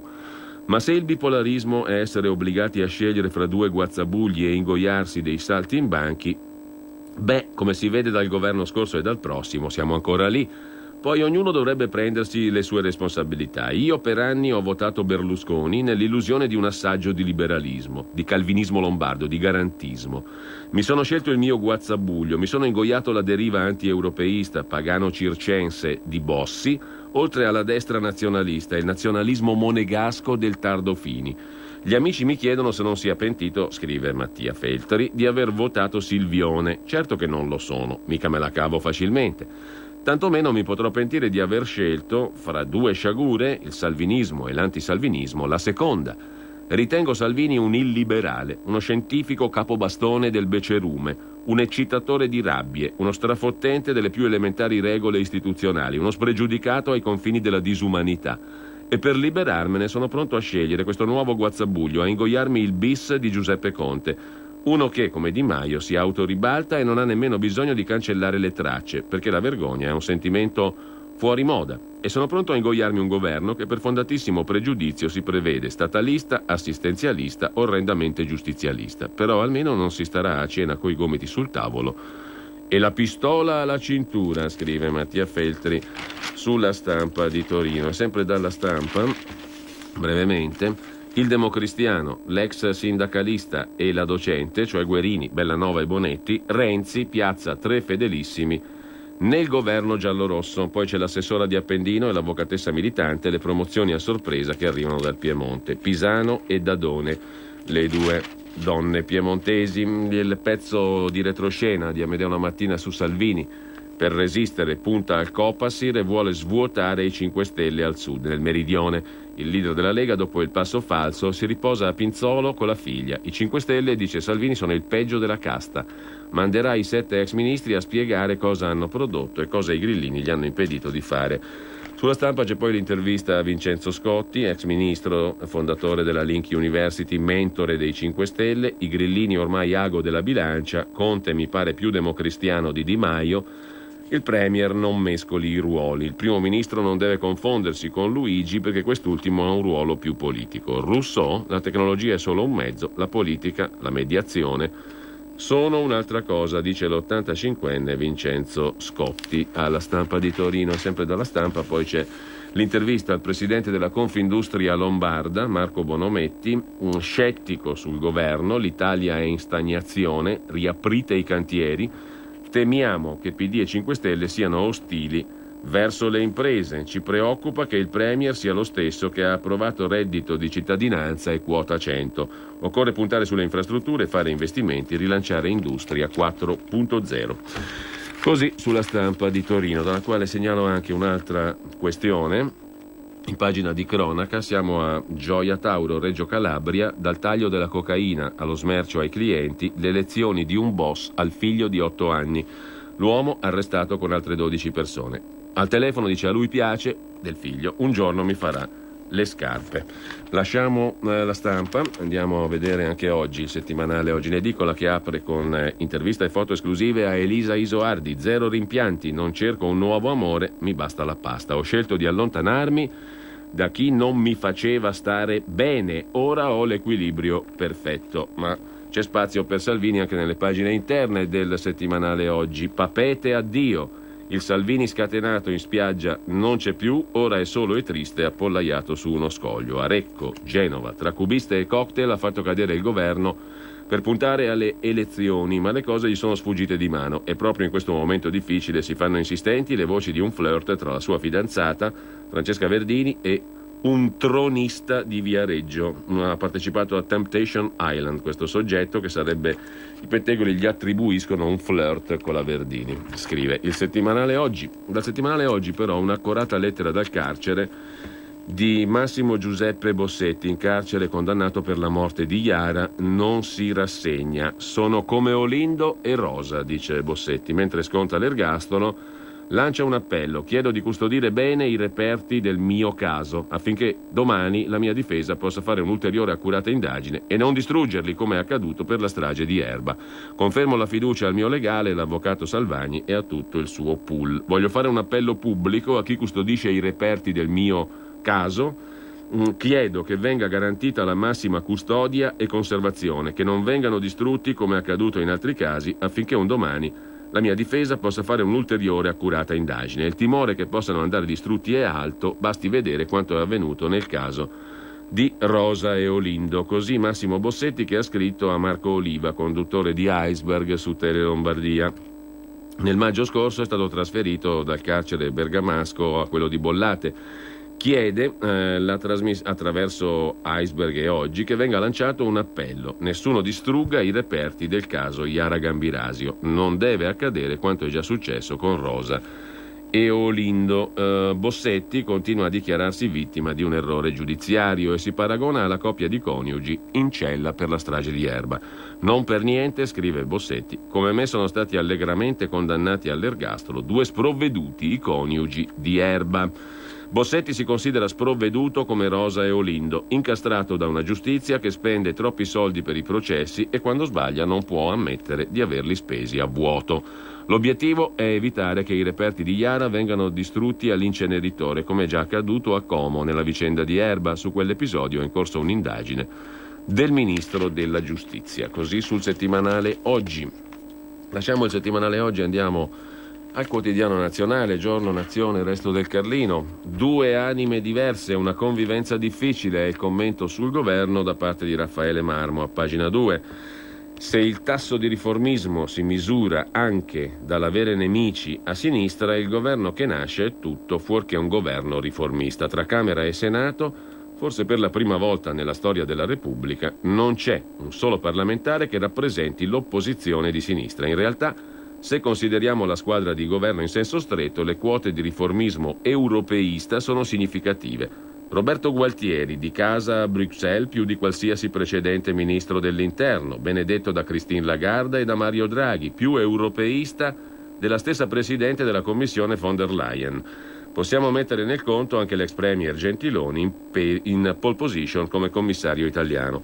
Enzo Amendola, giovane riformista, alla delega agli affari europei, insomma, tutti europeisti. Il problema però è che nella stessa squadra il PD ha di fatto ceduto alla sinistra grillina e a quella radicale di Leu e dintorni il welfare e il sociale. Non si tratta di un giudizio sulle persone, ma anche in questo caso su quello che rappresentano. Speranza alla sanità, Catalfo al lavoro, Fioramonti all'istruzione, sono stati tutti avversari del Jobs Act e della buona scuola. Insomma, espressione di massimalismo contro la modernizzazione del paese. Sempre sul Quotidiano Nazionale, poi, all'economia, lo storico amato in Europa, Gualtieri, che sostituisce Tria alla guida del Tesoro, e la prefetta al Viminale con l'obiettivo di desalvinizzare, scrive il Quotidiano Nazionale. La sinistra torna al governo e sarà decisiva, alla salute va Speranza in quota Leu, i voti dei cespugli rossi determinanti al Senato, sottolinea ancora il Quotidiano Nazionale, che poi incarica Pier Ferdinando Casini di dare le pagelle. Salvini flop, un bel 5 per lui, secondo Casini, bravo Renzi, Franceschini sarà l'uomo forte del nuovo governo. Mattarella 10, gestione impeccabile della crisi. Intanto Mattarella ringrazia i giornali, come abbiamo visto, tutto goduto, come ha notato Sorgi sulla Stampa, e poi anche il Quotidiano Nazionale riprende le parole di Massimo Giuseppe Bossetti, che sta scrivendo un libro, Io come Olindo, condannato all'ergastolo per il delitto di Iara Gambirasio, sono innocente, ecco il mio memoriale. Ha iniziato a scrivere nell'ottobre scorso nel carcere di Bergamo dopo la pronuncia della Cassazione che ha reso definitiva la condanna all'ergastolo per l'omicidio di Iara Gambirasio, ha proseguito dopo il trasferimento a Bollate a maggio. Massimo Bossetti scrive ogni giorno e riempie decine di fogli. È un memoriale che parte dal giorno dell'arresto, 14 giugno 2014, mentre era al lavoro in un cantiere a Seriate, con flashback negli anni felici che il muratore aveva vissuto accanto alla moglie e ai figli. L'intenzione è farne un libro scritto col suo storico difensore, l'avvocato Claudio Salvagni. L'idea, dice Salvagni, è quella di un libro a 4 mani, alternandoci un capitolo io, uno Massimo. In quello che ha scritto finora Massimo ha messo non solo i fatti, ma anche sentimenti, emozioni, speranze deluse e rabbia che prova da innocente. Da parte mia sarà il racconto di una battaglia che all'inizio non era neanche prevedibile, si è rivelata qualcosa di immenso. Una battaglia contro il sistema che si è chiuso a riccio, dice l'avvocato Salvagni. Un sistema che non ha consentito di esercitare appieno la difesa, ma non sarà una riproposizione di atti giudiziari. Nel libro ci sarà la mia storia personale, le mie emozioni private, per quello che è stato un lavoro incredibile e una grande esperienza umana. Per la casa editrice che decidesse di pubblicare il libro sarebbe una scelta di civiltà. Intanto Massimo Bossetti ha indirizzato una lunga lettera a Marco Oliva, conduttore di Iceberg su Tele Lombardia, firmata Massimo Bossetti, prigioniero di Stato. Voglio fare un appello, quello di custodire i reperti affinché non succeda come nel caso di Rosa e Olindo, dove li hanno distrutti. Il detenuto, l'ergastolano, che scrive: mentre lasciamo il Quotidiano Nazionale con un'ultima segnalazione, magra pensione, siamo a Luino, Varese, e si dà alle rapine. Ispirata dalla TV, una casalinga tenta il crimine, nessuno aveva paura e 4 colpi sono andati a vuoto. 4 tentate rapine in uffici postali, 4 colpi a vuoto. Ci ha provato, ma come bandita vale poco e lo dirà ai carabinieri. Sono stata io, ma non sono capace, non ho la forza di fare del male. Non sono credibile. Con queste le parole di una casalinga sessantenne residente nell'Alto Varesotto, Luino, incensurata, quanto di più lontana da un rapinatore. I carabinieri sono arrivati a lei, è finita in manette, dopo un'attenta indagine del nucleo operativo radiomobile di Luino. Ha tentato di rapinare gli uffici postali di Cremenaga, Cassano Valcuvia, Montegrino Valtravaglia. Il 22-24 agosto era entrata a Cremenaga e Cassano Valcuvia intimando agli impiegati di consegnare l'incasso. I motivi? I debiti, ha confessato la sessantenne. Colpa di una pensione che non bastava a coprire le spese. Mentre lasciamo il Quotidiano Nazionale con un'altra questione, non può nuocere, scarceratelo. Chiesti dai difensori i domiciliari per il medico dell'ospedale di Saronno, Cazzaniga, accusato di 15 omicidi, arresti domiciliari e braccialetto elettronico. È la richiesta presentata dai difensori di Leonardo Cazzaniga, ex aiuto primario del pronto soccorso dell'ospedale di Saronno. Lasciamo anche il Quotidiano Nazionale, vediamo cosa ci racconta La Verità. In prima pagina c'è anche il commento di Riccardo Ruggeri, che avremo con noi alle ore 10 per commentare appunto i fatti del giorno, mentre La Verità la mette così col pezzo di Maurizio Belpietro: la nuova casta serva dell'Unione Europea. Il governo del Conte senza nobiltà. La metamorfosi grillina mette l'Italia in mano a Bruxelles. Il tesoro presidiato da un entusiasta custode delle regole comunitarie, grande fan di Lula e sponsorizzato da Moscovici. Euroinomani, molti altri esponenti piazzati dal PD in un governo di basso profilo, tradita anche la parità di genere. Al commento di Mario Giordano, Salvini non c'è più, è l'unica giustificazione all'inciucio. Roberto Gualtieri all'economia, il comunista che ci ha ammanettato col fiscal compact. Luciana Lamorgese al Viminale, cambia tutto, c'è una tifosa dell'accoglienza. Di Maio scopre il valore della competenza, è agli esteri senza sapere l'inglese. E poi Vincenzo Spadafora, il Ministero dei Giovani e dello Sport, affidato al balduccino che amava il capo della cricca, come ha ricordato ieri proprio La Verità. Era uno degli uomini vicini a Balducci, condannato e pluricondannato per l'inchiesta sui grandi appalti del G8. Mentre torna alla cultura il vice disastro Franceschini che ha svenduto Leonardo a Parigi. Francesco Boccia, l'uomo che nega l'autonomia, si occuperà di autonomie per il Nord. Paola De Micheli, per i terremotati non ha fatto nulla come commissaria, è perfetta per le infrastrutture. Roberto Speranza, la tassa pagata all'ultrasinistra per la salute degli italiani.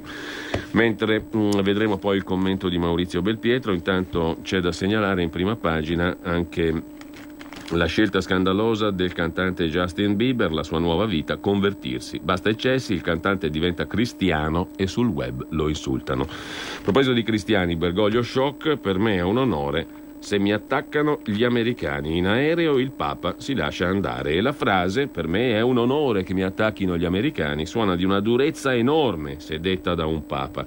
Ieri sull'aereo che lo stava portando in Mozambico per il viaggio in Africa, Francesco quella frase l'ha pronunciata. Il contesto è quello della passeggiata per salutare i giornalisti sull'aereo, ma il tono di quella frase resta al limite di un incidente diplomatico. Il Papa aveva in mano un libro del vaticanista francese Nicolas Sénès del quotidiano La Croix, uscito oggi in Francia con un titolo che è un programma: Come l'America vuol cambiare il Papa. L'autore ha regalato una copia a Francesco, il quale avrebbe detto questo libro è una bomba, e poi anche la frase appunto in questione, poi corretta dal direttore della sala stampa vaticana. Il cameo di Riccardo Ruggeri l'abbiamo visto ieri, è pubblicato oggi sulla Verità e anche su Italia Oggi. Trasformismi ne ho visti tanti, ma così spudorati mai. Abbiamo il Conte bis, non avevo messo in conto di assistere alla nascita di un altro governo per i miei problemi di salute e men che meno a un Conte bis. Ringrazio i miei due amici professori di questo regalo, un evento imperdibile per chi studia il CEO Capitalism. Ci ho preso gusto e punto al Conte Ter. La sintesi di questo governo la dobbiamo al sindaco di Milano Sala. Il governo PD 5 Stelle duri fino ad eleggere il nuovo presidente. Su Twitter mi sono chiesto perché il presidente non si dimette e viene immediatamente rieletto. Facciamo prima. Di trasformismi ne ho visti tanti nella mia vita, mai avrei immaginato però che un leader potesse, senza soluzione di continuità, cambiare pensiero, attività e denominazione. È come se un maître di Grand Hotel diventasse direttore dei Berliner solo perché i vestiti di scena rispettivi si assomigliano. Così Ruggeri, che poi avremo con noi e ritorneremo sulla valutazione del quadro politico, che fa anche il direttore Maurizio Belpietro in prima pagina. Da oggi, scrive Belpietro, il nostro paese è controllato speciale. Con il nuovo governo l'Italia è al guinzaglio dell'Unione Europea, dovrà obbedire ai comandi.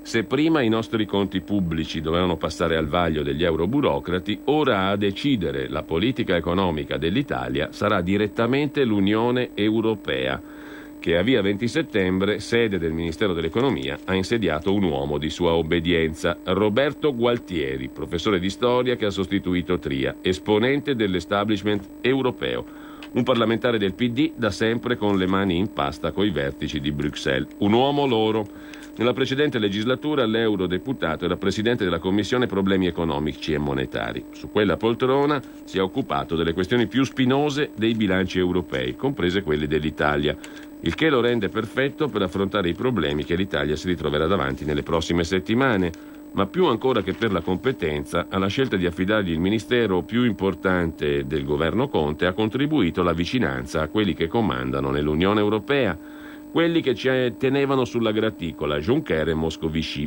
Quest'ultimo si prestò addirittura ad aprire la campagna elettorale di Gualtieri, che a Roma organizzò un evento a cui partecipò, oltre a Moscovici, anche Gentiloni.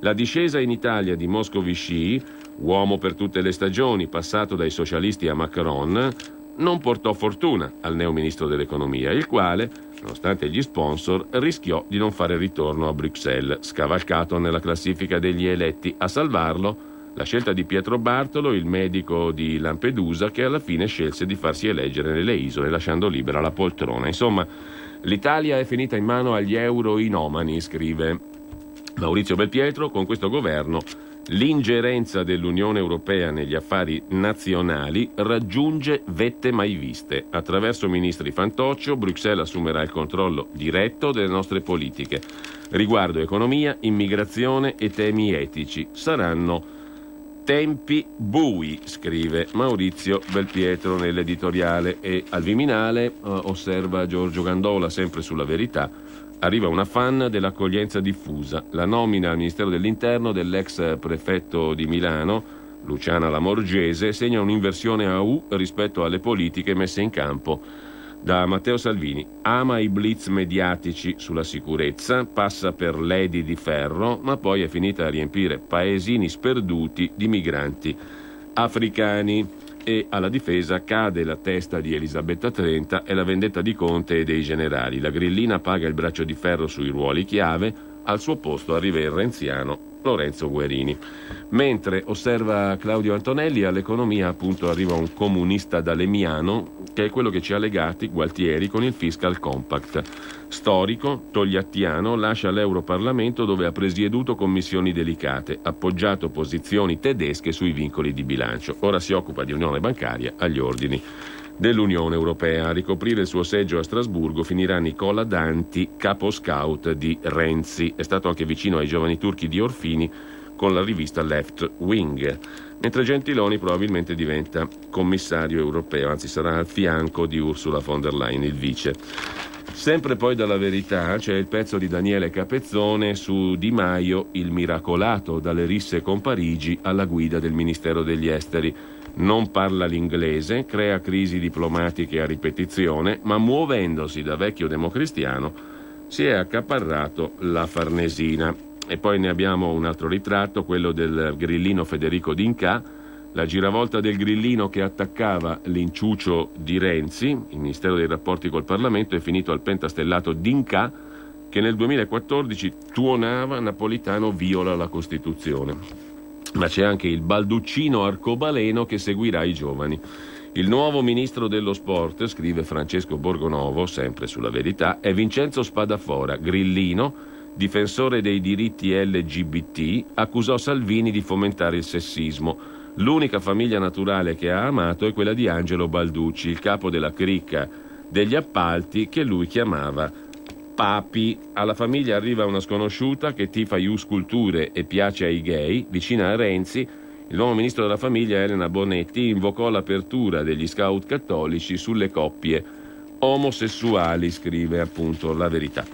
E ancora la De Micheli, che fallì con i terremotati, per premio va alle infrastrutture. L'ex commissario per il terremoto nel centro Italia portò pure al crack la cooperativa di cui era presidente. Bersaniana, poi lettiana, renziana, zingarettiana, ha in mano il destino delle concessioni autostradali ai Benetton. E l'agricoltura resta Cenerentola, scrive Carlo Cambi. Ministero assegnato alla sindacalista Teresa Bellanova, passionaria dei braccianti, è attesa al varco su questioni cruciali come i contributi europei e il finto Made in Italy, scrive appunto Carlo Cambi. Adesso va a destra, 300 metri dritto, poi il semaforo. Certo che fai sempre la stessa strada tu, ma non hai voglia di cambiare. Chi ha parlato? Sono io, la Digital Radio, quella che ha cambiato il modo di ascoltare la radio con il sistema DAB+. È ora di cambiare. Vivi tutta la magia della Digital Radio. Se stai per cambiare auto, chiedila con il sistema DAB+. Dal 2019. In tutte le auto nuove. Dibidi dobidi DAB. Anche Radio Padania è in Digital Radio. messaggio per tutti gli imprenditori, gli artigiani, i commercianti, i liberi professionisti. Hai un'attività? Dei prodotti da promuovere? Prova la pubblicità sulla nostra radio. Radio Padania ha preparato per te una grande promozione per aiutarti a sostenere la tua attività a tariffe davvero straordinarie. Informati, vedrai che si può fare. Mandaci una mail all'indirizzo spot@radiopadania.net. Con Radio Padania si può fare. Qui Parlamento. E apriamo come al solito la nostra rubrica all'interno della rassegna stampa in collaborazione col gruppo della Lega alla Camera. Abbiamo con noi oggi Alessandro Benvenuto, deputato piemontese eletto ad Ivrea della Lega appunto e presidente della Commissione Ambiente, Territorio e Lavori Pubblici della Camera. Buongiorno. Buongiorno a tutti. Buongiorno Alessandro e innanzitutto stavamo facendo la rassegna stampa ovviamente commentando il governo del bis Conte, il Conte bis. Tuo giudizio, lo vedo anche dalla tua pagina Facebook, Di Maio ha riportato l'Italia, ha restituito l'Italia al Partito Democratico, non solo al Partito Democratico, ma insomma dentro c'è anche una rappresentanza di Leu con il neo ministro della Salute Speranza, insomma altro che la discontinuità c'è, o no? Sì. Loro sono riusciti anziché ridare la parola agli italiani, sono riusciti invece a riportare al governo chi ha perso tutte le elezioni, le politiche, le europee e tutte quelle elezioni regionali che ci sono state in questo anno. Quindi la responsabilità chiaramente è proprio del partito, è proprio del Movimento 5 Stelle col suo capo politico, che tra l'altro direi ne esce anche male, perché ha sì un ministero importante, ma ne lascia un super ministero, perché quello del lavoro e sviluppo economico l'avevano uniti per lui e perde anche il ruolo del vice premier, quindi ne esce anche secondo me malissimo da questa partita. In tutto questo chiaramente c'è un governo che noi come Lega lo guardiamo con grandissima attenzione. Oggi devo dire attenzione, ho paura che fra pochi giorni diremo altro, perché su certe politiche che abbiamo impostato noi chiaramente oggi potrebbe essere completamente tutto ribaltato, e questo è il dispiacere, perché il popolo italiano poteva esprimersi, poteva fare chiaramente una scelta chiaramente a livello completamente democratico, ma si sarebbe creato un governo vero e un governo rappresentativo. Ecco, oggi sul quotidiano del Piemonte, appunto, sul quotidiano torinese La Stampa, c'è un commento in prima pagina che mette in luce il ruolo del capo dello Stato. Anzi, scrive Marcello Sorgi esplicitamente che quello che nasce è un governo che realizza pienamente, con 1 anno e mezzo di ritardo, il disegno del Presidente della Repubblica, illustrato nel suo messaggio di Capodanno 2018, prima ancora delle imprevedibili elezioni del 4 marzo. Che te ne pare di questo commento di Sorgi? Diciamo che io posso dire con grandissima serenità che chiaramente noi già prima, cioè già post 4 marzo, si era pensato che quell'alleanza che oggi è nata, quindi quella diciamo giallo-rossa, poteva esistere. Però il vero commento che io voglio fare è ma il ruolo di Mattarella è un ruolo imparziale o ha fatto una scelta politica? Perché diciamo che dopo 1 anno e mezzo con un governo giallo-verde, quindi con la Lega presente, con certe politiche, capisco che i numeri parlamentari si possono costruire, però immaginiamoci fra poche settimane, quando ci sarà una legge qualsiasi praticamente, dove i 5 Stelle voteranno fondamentalmente al contrario di come hanno votato fino adesso. Quindi secondo me è anche prerogativa del capo dello Stato fare chiarezza, e l'unica strada era quella del voto. E adesso Sorgi chiaramente lui fa ovviamente un endorsement a questo governo, come molte volte la stampa ha fatto soprattutto contro la Lega e mai a favore del governo giallo-verde. Quindi questo è il messaggio, cioè quindi chiaramente si rafforza questa nuova coalizione di governo. Io credo che in tutto questo ci sia però un problema, e ancora una volta non si lascia lo spazio agli italiani di decidere. Quindi nel senso, noi siamo una repubblica basata sia sul presidente Mattarella, ma anche su questi editoriali che tutti i giorni escono e danneggiano la Lega, ma in realtà più che danneggiare la Lega danneggiano gli italiani che volevano decidere, volevano dare un governo forte per i prossimi anni. Peraltro il Capo dello Stato ha ringraziato proprio i giornalisti, no, per il meraviglioso lavoro svolto in questi giorni di informazione, no? Immagino, certo. Hanno avuto un ottimo supporto. Ecco, cosa ti ha colpito di più in questa vicenda, da quando si è innescata la crisi, cioè da un mese più o meno a questa parte? Quali sono i dati, diciamo, che politicamente ti hanno colpito di più, e anche i personaggi, a partire ovviamente anche da Conte, no? Il Presidente del Consiglio che disinvoltamente guida una maggioranza con Salvini dentro, e una che è la negazione di Salvini, la desalvinizzazione. Sì, diciamo che io penso che il vero spettacolo l'abbia compiuto Conte, nel senso che Conte ha fatto una giravolta nelle dichiarazioni, in quelli che erano i suoi intenti, che è chiaramente molto forte, nel senso che lui aveva detto che non avrebbe fatto nient'altro se non quel tipo di maggioranza, quindi quella Lega 5 Stelle, e poi dopo pochi giorni ha cambiato completamente idea, e abbiamo visto già all'intervento al Senato, quando lui praticamente fa un attacco molto duro a Matteo Salvini, proprio era la predisposizione di quello che poi si andava a costruire, cioè l'accordo con il Partito Democratico. Quindi lui è veramente, come noi diciamo, anche come pubblicato su Facebook, è veramente un governo nato tra i potenti a Biarritz.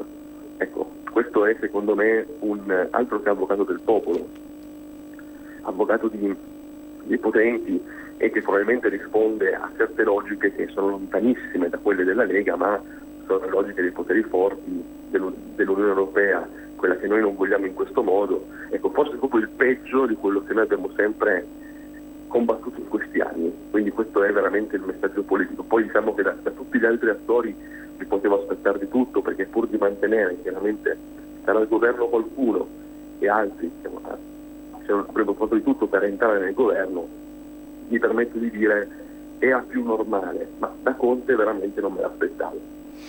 Ecco, qualcuno osserva che il Partito Democratico ha messo intanto alcuni uomini non di primissimo piano, magari come il ministro dell'economia Gualtieri, ma sicuramente nelle caselle giuste per significare una piena fedeltà all'Europa, no? Maurizio Belpietro oggi, a proposito di rassegna stampa, parla di nuova casta, il governo Conte, serva dell'Unione Europea. L'Italia è finita in mano agli euroinomani. Gualtieri, ma anche Amendola, ministro degli affari europei, no? E comunque il Partito Democratico ha messo il suo cappello europeista sul governo, diciamo così. Secondo te questa lettura è corretta, e questo è indice, diciamo, di un governo che vuole durare, oppure qualcuno dice il PD ha messo però gente di basso profilo, come se non ci credesse nemmeno troppo in questo governo? Qual è l'ipotesi secondo te che sta più in piedi? Ma diciamo che c'erano intanto dei veti, nel senso, chi era ministro nei governi, per intenderci il governo Renzi, Gentiloni, diciamo c'era il veto che non poteva fare fondamentalmente il ministro, cioè quello era un po' quello che era un po' nato, quindi questo è anche un po' il motivo perché noi leggiamo nomi, diciamo, non di primo piano. E certo il governo è sicuramente rappresentativo di una politica che noi non condividiamo, quindi quella del andare in Europa e fondamentalmente spendere gli interessi italiani. E certo, perché questo, se non era così, questo governo comunque partiva a decollare. Adesso quello che giustamente anche il nostro leader Matteo Salvini ha detto è che bisogna capire cosa l'Europa farà oggi per l'Italia, il famoso ragionamento faremo di tutto per voi, cioè quindi quasi uno scambio, no? E per far questo servono persone che chiaramente possano comunque essere legati a mani e piedi agli interessi della Commissione Europea. Ecco, che Pontida sarà, Alessandro? Ti chiedo questo, il 15 settembre, domenica l'altra.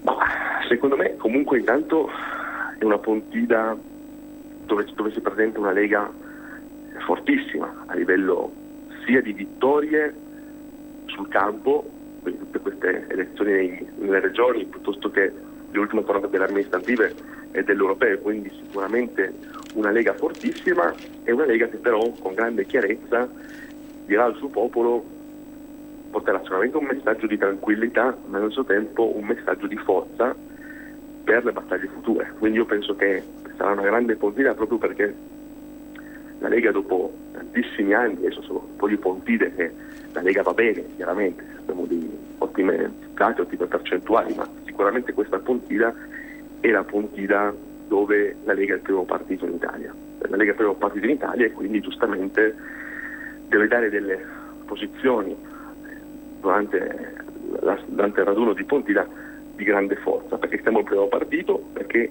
teoricamente oggi avremmo dovuto essere in campagna elettorale, avremmo dovuto essere probabilmente sì a Pontida, ma il giorno dopo, la sera stessa o il mattino prima di partire per Pontida, magari fare ancora un gazebo perché eravamo in campagna elettorale e si sarebbe dovuto andare a votare. Ovviamente questo non è stato permesso, però questo chiaramente non vuol dire, perché comunque noi vinceremo, che sia fra pochi mesi, fra un anno, ma la strada mi sembra sia abbastanza chiara e certa. Bene, allora io ringrazio Alessandro Benvenuto, ti chiedo un'ultima cosa come presidente di commissione. I presidenti di commissione giocano un ruolo importante, visto che tu rimarrai tale almeno presumibilmente ancora per un bel po' di tempo, fino a metà legislatura. Sì, io ho già lasciato una dichiarazione su questo tema. Per quanto mi riguarda lancio una provocazione. Adesso tutti dicono che i presidenti di commissione dovranno fare ostruzionismo, eccetera.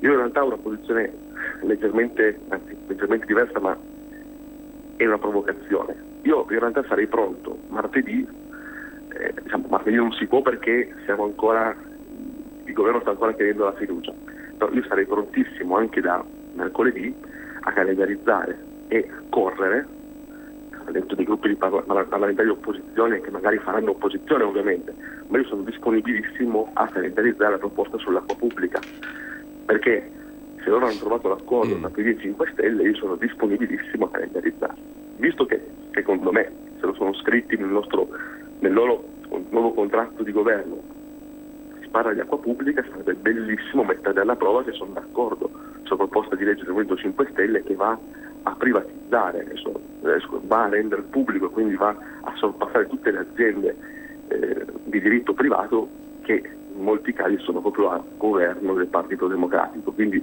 io sono disponibilissimo, anziché a fare ostruzionismo, a capire se il Partito Democratico e il Movimento 5 Stelle hanno cambiato idea. Ovviamente la mia è una provocazione, probabilmente questo tema qua dell'acqua pubblica magari non se ne parlerà più, perché chiaramente è un tema divisivo all'interno del governo. Quindi io la provocazione la lancio dicendo dove sono d'accordo, se sono d'accordo su qualcosa, perché sugli inceneritori non sono d'accordo, sull'acqua pubblica non sono d'accordo, ecco, sulle tematiche della mia commissione sinceramente c'è da ridere, quindi altro che ostruzionismo, ci dicano dove sono d'accordo. Bene, allora grazie ad Alessandro Benvenuto, buon lavoro Alessandro, buona giornata, a presto. Grazie a tutti, ciao. Qui Parlamento. Torniamo brevemente alla verità, giusto per chiudere sul governo Visconti. Boccia Catalfo in 2 per demolire il Nord, scrive Stefano Filippi, il nuovo ministro delle autonomie, nemico giurato delle richieste dei governatori settentrionali, un tentativo di smontare il paese, dice Boccia. E la ministra del lavoro vuole il salario minimo 9 euro all'ora. Per le imprese sarebbe una stangata da 15 miliardi. Il lombardo Fontana e il veneto Zaia, chissà perché non l'emiliano Bonaccini del PD, sono convinti di essere a capo di un piccolo Stato, ha detto ancora Boccia. La madrina del reddito di cittadinanza, la neo ministra del lavoro Catalfo, contestata perfino dai sindacati, ha già proposto un taglio di tasse, giù l'IVA sui preservativi. E Speranza, il nuovo ministro della salute, è la contraddizione di un giovane vecchio sempre a galla, scrive ancora La Verità. Il neo ministro è la cambiale pagata all'estrema sinistra di Leu per raggranellare voti ed evitare le forche caudine della sfiducia. Un uomo sughero transitato da D'Alema a Veltroni a Bersani prima di lasciare il PD. Non si sa quali siano le sue competenze sanitarie, scrive Simone Di Meo, essendo laureato in scienze politiche. Speranza, omesso nei curricula il suo passato anche socialista. Pochi inciampi, come l'indagine archiviata sulle questioni lucane. Denunciò Salvini per istigazione all'odio razziale perché voleva il censimento dei Rom. Chiudiamo dalla Verità, strettamente in pagina di Politica Italiana, con l'intervista di Francesco Borgonovo al ministro uscente dell'istruzione Marco Bussetti. L'ideologia gender deve rimanere fuori dalle classi. Se il nuovo governo bloccherà il decreto scuola, non danneggerà la Lega, ma tutti i cittadini. E dalla Verità vi segnalo anche l'articolo di Aldo Forbice che ci porta ai rubli. Quelli del PC però, il Partito Comunista Italiano incassò miliardi dalle aziende per favorire l'export nell'area dell'Unione Sovietica. Il partito di Togliatti prendeva dal 2,5 al 5% per le provvigioni sui traffici commerciali nei paesi dell'Est. I fondi neri finivano nelle casse, ma nessuno osava parlarne per il timore di essere espulso. I comunisti avevano propri uomini in grandi industrie come Fiat e Ansaldo. Crearono una serie di società per gestire le esportazioni e le mediazioni. I finanziamenti diretti dal paese sovietico furono oltre 3.000 miliardi in lire. Altri 900 milioni di dollari giunsero dal fondo di assistenza del Partito Comunista dell'Unione Sovietica, scrive Aldo Forbice sulla Verità, che lasciamo per andare al Fatto Quotidiano. Il Fatto Quotidiano manda tanti bacioni a Salvini, bacioni da Palazzo Chigi, con Conte 1 che passa la campanella al Conte 2 e appunto saluta Salvini. È nato il governo più giovane, 10 ministri 5 Stelle, 9 PD, 7 donne, età media 47,4 anni, record nella storia repubblicana. Nel Salvimaio era 50 anni, 6 ministri del nord, 4 del centro, 11 del sud, una quota rosa ogni 3. E Gentiloni all'Unione Europea cerca sconti e spera in Ursula e Lagarde. Oggi arriva la nomina del nuovo commissario italiano. L'ex presidente del Consiglio Paolo Gentiloni dovrebbe essere nominato da Conte, forse agli affari economici. La futura presidente della BCE Lagarde si presenta all'Europarlamento. Alla prova del fatto, con la F maiuscola, è il titolo del pezzo di Marco Travaglio. Era solo un mese fa. Il 5 agosto Salvini strappava la fiducia in Senato al decreto sicurezza, si apprestava a maramaldeggiare il giorno 7 sui 5 Stelle, votando alla Camera le mozioni pro TAV con PD e Forza Italia. Poi l'8 agosto la mossa volpina di rovesciare il governo per andare al voto e governare con pieni poteri. Ora, 27 giorni dopo, si aggira insalutato ospite per la Valpadana, ululando alla luna contro il complotto mondiale ai suoi danni, mestamente agghindato di magliette con la scritta Polizia Locale, che presto cederanno il posto alle divise da metronotte. Intorno a lui i volti sgomenti dei suoi giannizzeri, che un mese fa ingrassavano nei ministeri, con uffici damascati, poltrone in pelle umana, auto blu, scorte, inchini, salamelecchi, tartine, interviste, starlette Rai e tutto il cucuzzaro del potere. Ora, senza sapere il perché, si ritrovano digiuni e disoccupati, spogli e nudi come mamma li ha fatti. Maluccio, se non ricordiamo male. Conte e Di Maio, vittime designate dell'astuto Cazzaro Verde, lo salutano con affettuosi bacioni da Palazzo Chigi e dalla Farnesina. E il PD, che l'altro ieri ha vinto le sue prime elezioni dopo 13 anni, ma tra gli iscritti a un altro partito, lo ringraziano sentitamente per l'insperato ritorno al governo. Noi, da cittadini democratici, da antichi sostenitori dell'incontro fra un centro-sinistra rinnovato e un Movimento 5 Stelle maturato, siamo grati a Salvini per averlo reso possibile con la sua spettacolare autodistruzione. Ma siamo un giornale libero, cioè critico e rompipalle, e continueremo a esserlo. Tratteremo il Conte 2 come gli altri governi, senza pregiudizi, applausi se farà bene, fischi se farà male. La partenza ha luci e ombre, premier capace per bene, programma ambizioso ma troppo vago, una squadra giovane, incensurata, con novità d'eccellenza, la Pisano all'innovazione, Provenzano al sud, Patuanelli al Ministero dello Sviluppo, Catalfo al lavoro, un po' di usato sicuro come Bonafede alla giustizia, Costa all'ambiente, Gentiloni all'Unione Europea, molte incognite, come la prefetta Lamorgese all'interno, perché non Minniti, e Gualtieri all'economia, a cui non giova l'imbarazzante appoggio della signora Lagarde BCE. Li attendiamo al varco, alla prova dei fatti. Formeremo un governo ombra del fatto, con le nostre firme distribuite per competenze sui vari dicasteri, per giudicare i ministri all'opera. Non chiamarsi Salvini, Bongiorno, Fontana, Centinaio, Rixi e Siri aiuta, ma il meno peggio non basta. Alla lunga apre o riapre la strada al peggio. Così Marco Travaglio nell'editoriale del Fatto Quotidiano, a pagina 5 del Fatto Quotidiano, Breccia a Porta Pia, arriva alle infrastrutture Paola De Micheli, l'ex lettiana che piace ai big del cemento, vice di Zingaretti, già al Ministero del Tesoro, ottimi rapporti con le imprese. Primi segnali, Atlantia, Benetton, fa più 6%, complimenti dei pro TAV, Terzo Valico eccetera, i grillini nella guerra dei posti lasciano al PD il ministero che gli ha portato più sconfitte, quello delle infrastrutture di Danilo Toninelli. La nomina è propiziata dal fallimento di Toninelli. Non è un caso che l'indicazione di De Micheli venga salutata da una combinazione simbolica. Il titolo di Atlantia, holding dei Benetton che controlla autostrade, chiude a più 6%, a livelli precedenti al crollo del ponte Morandi. I più lesti a congratularsi i vertici del Comité Transalpine Lyon-Turin, che racchiude i lobbisti francesi del TAV. Siamo lieti, il suo impegno per l'opera è noto in Francia. Al Ministero delle Infrastrutture arriva per la prima volta una donna, politico di lungo corso, ben vista per così dire dal mondo delle imprese, scrive il Fatto. Sempre dal Fatto Quotidiano poi la pagina dedicata a Matteo Salvini che deride i ministri ma ora va per funghi. Sgonfio, il leghista dà i voti al nuovo governo, hanno fatto il record di poltrone, sono incompetenti ma riconosce in questo momento perdo 1-0. Il Ministero del Tesoro è stato scelto da Merkel e Macron, Franceschini andrebbe pure con la Befana. Ma da segnalare poi il commento invece di Tommaso Montanari su Franceschini, torna il ministero peggiore, il ministero dei beni culturali, il ministero peggiore, il ministro peggiore secondo lo storico dell'arte Tommaso Montanari. Ma ci salutiamo dal Fatto Quotidiano con un'altra questione, lo scandalo CSM, l'indagine sull'ex presidente dell'Associazione Nazionale Magistrati Luca Palamara, altri 6 mesi di indagine per i pubblici ministeri, una proroga nell'inchiesta sulle trame dietro le nomine dei magistrati e su Palamara, il quale si oppone alla richiesta della Procura sulle intercettazioni agli atti di interessamento di Lotti e Ferri per il futuro procuratore capo di Roma. Altri 6 mesi di indagine. Ma andiamo a Libero, il governo più ridicolo della storia, è il titolo d'apertura.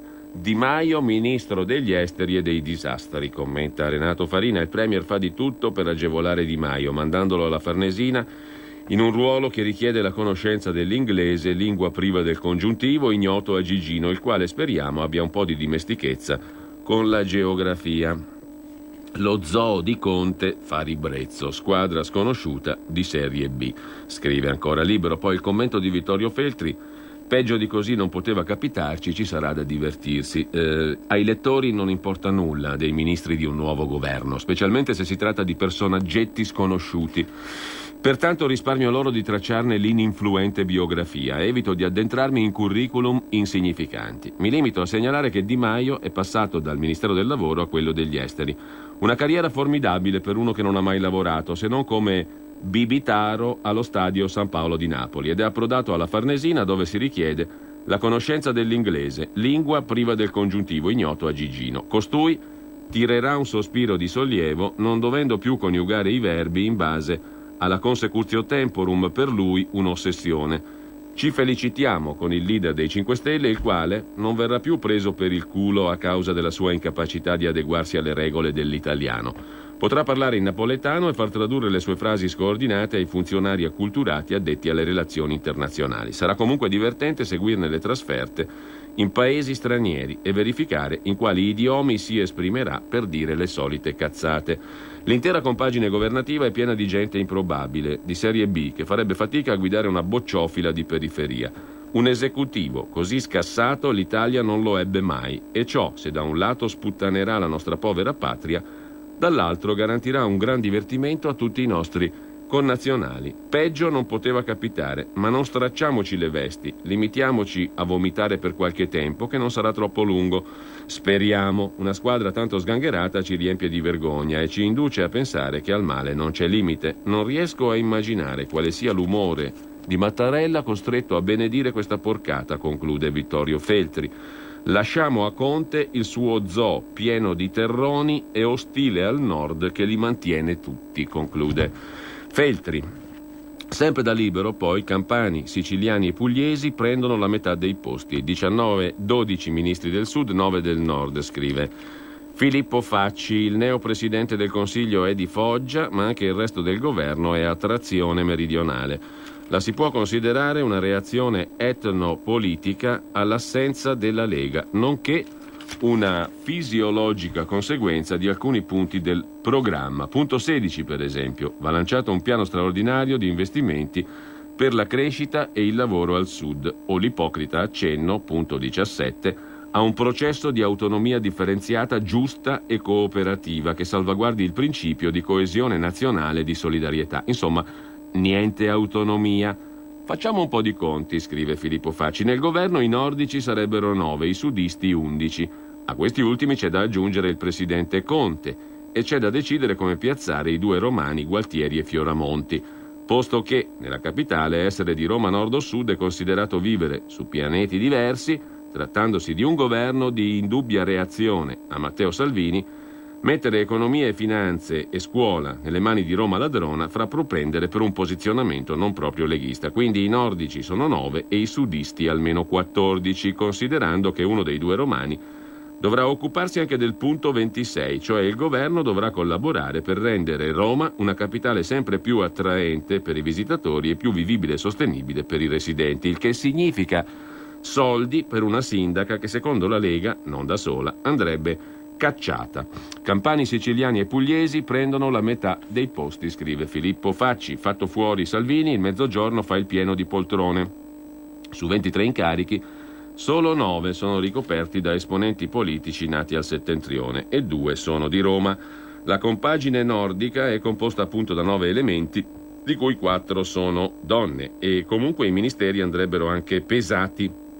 I rapporti col Parlamento, le pari opportunità, l'innovazione tecnologica non sono ministeri pesanti. Ai rapporti col Parlamento D'Inca, che è di Belluno, sottosegretario alla Presidenza del Consiglio Fraccaro, trevigiano, e all'innovazione tecnologica la torinese Paola Pisano, alla pubblica amministrazione Fabiana Dadone di Cuneo, alle pari opportunità Elena Bonetti dell'Alto Mantovano, alla difesa il vecchio democristiano di Lodi Lorenzo Guerini, allo sviluppo economico Patuanelli di Trieste.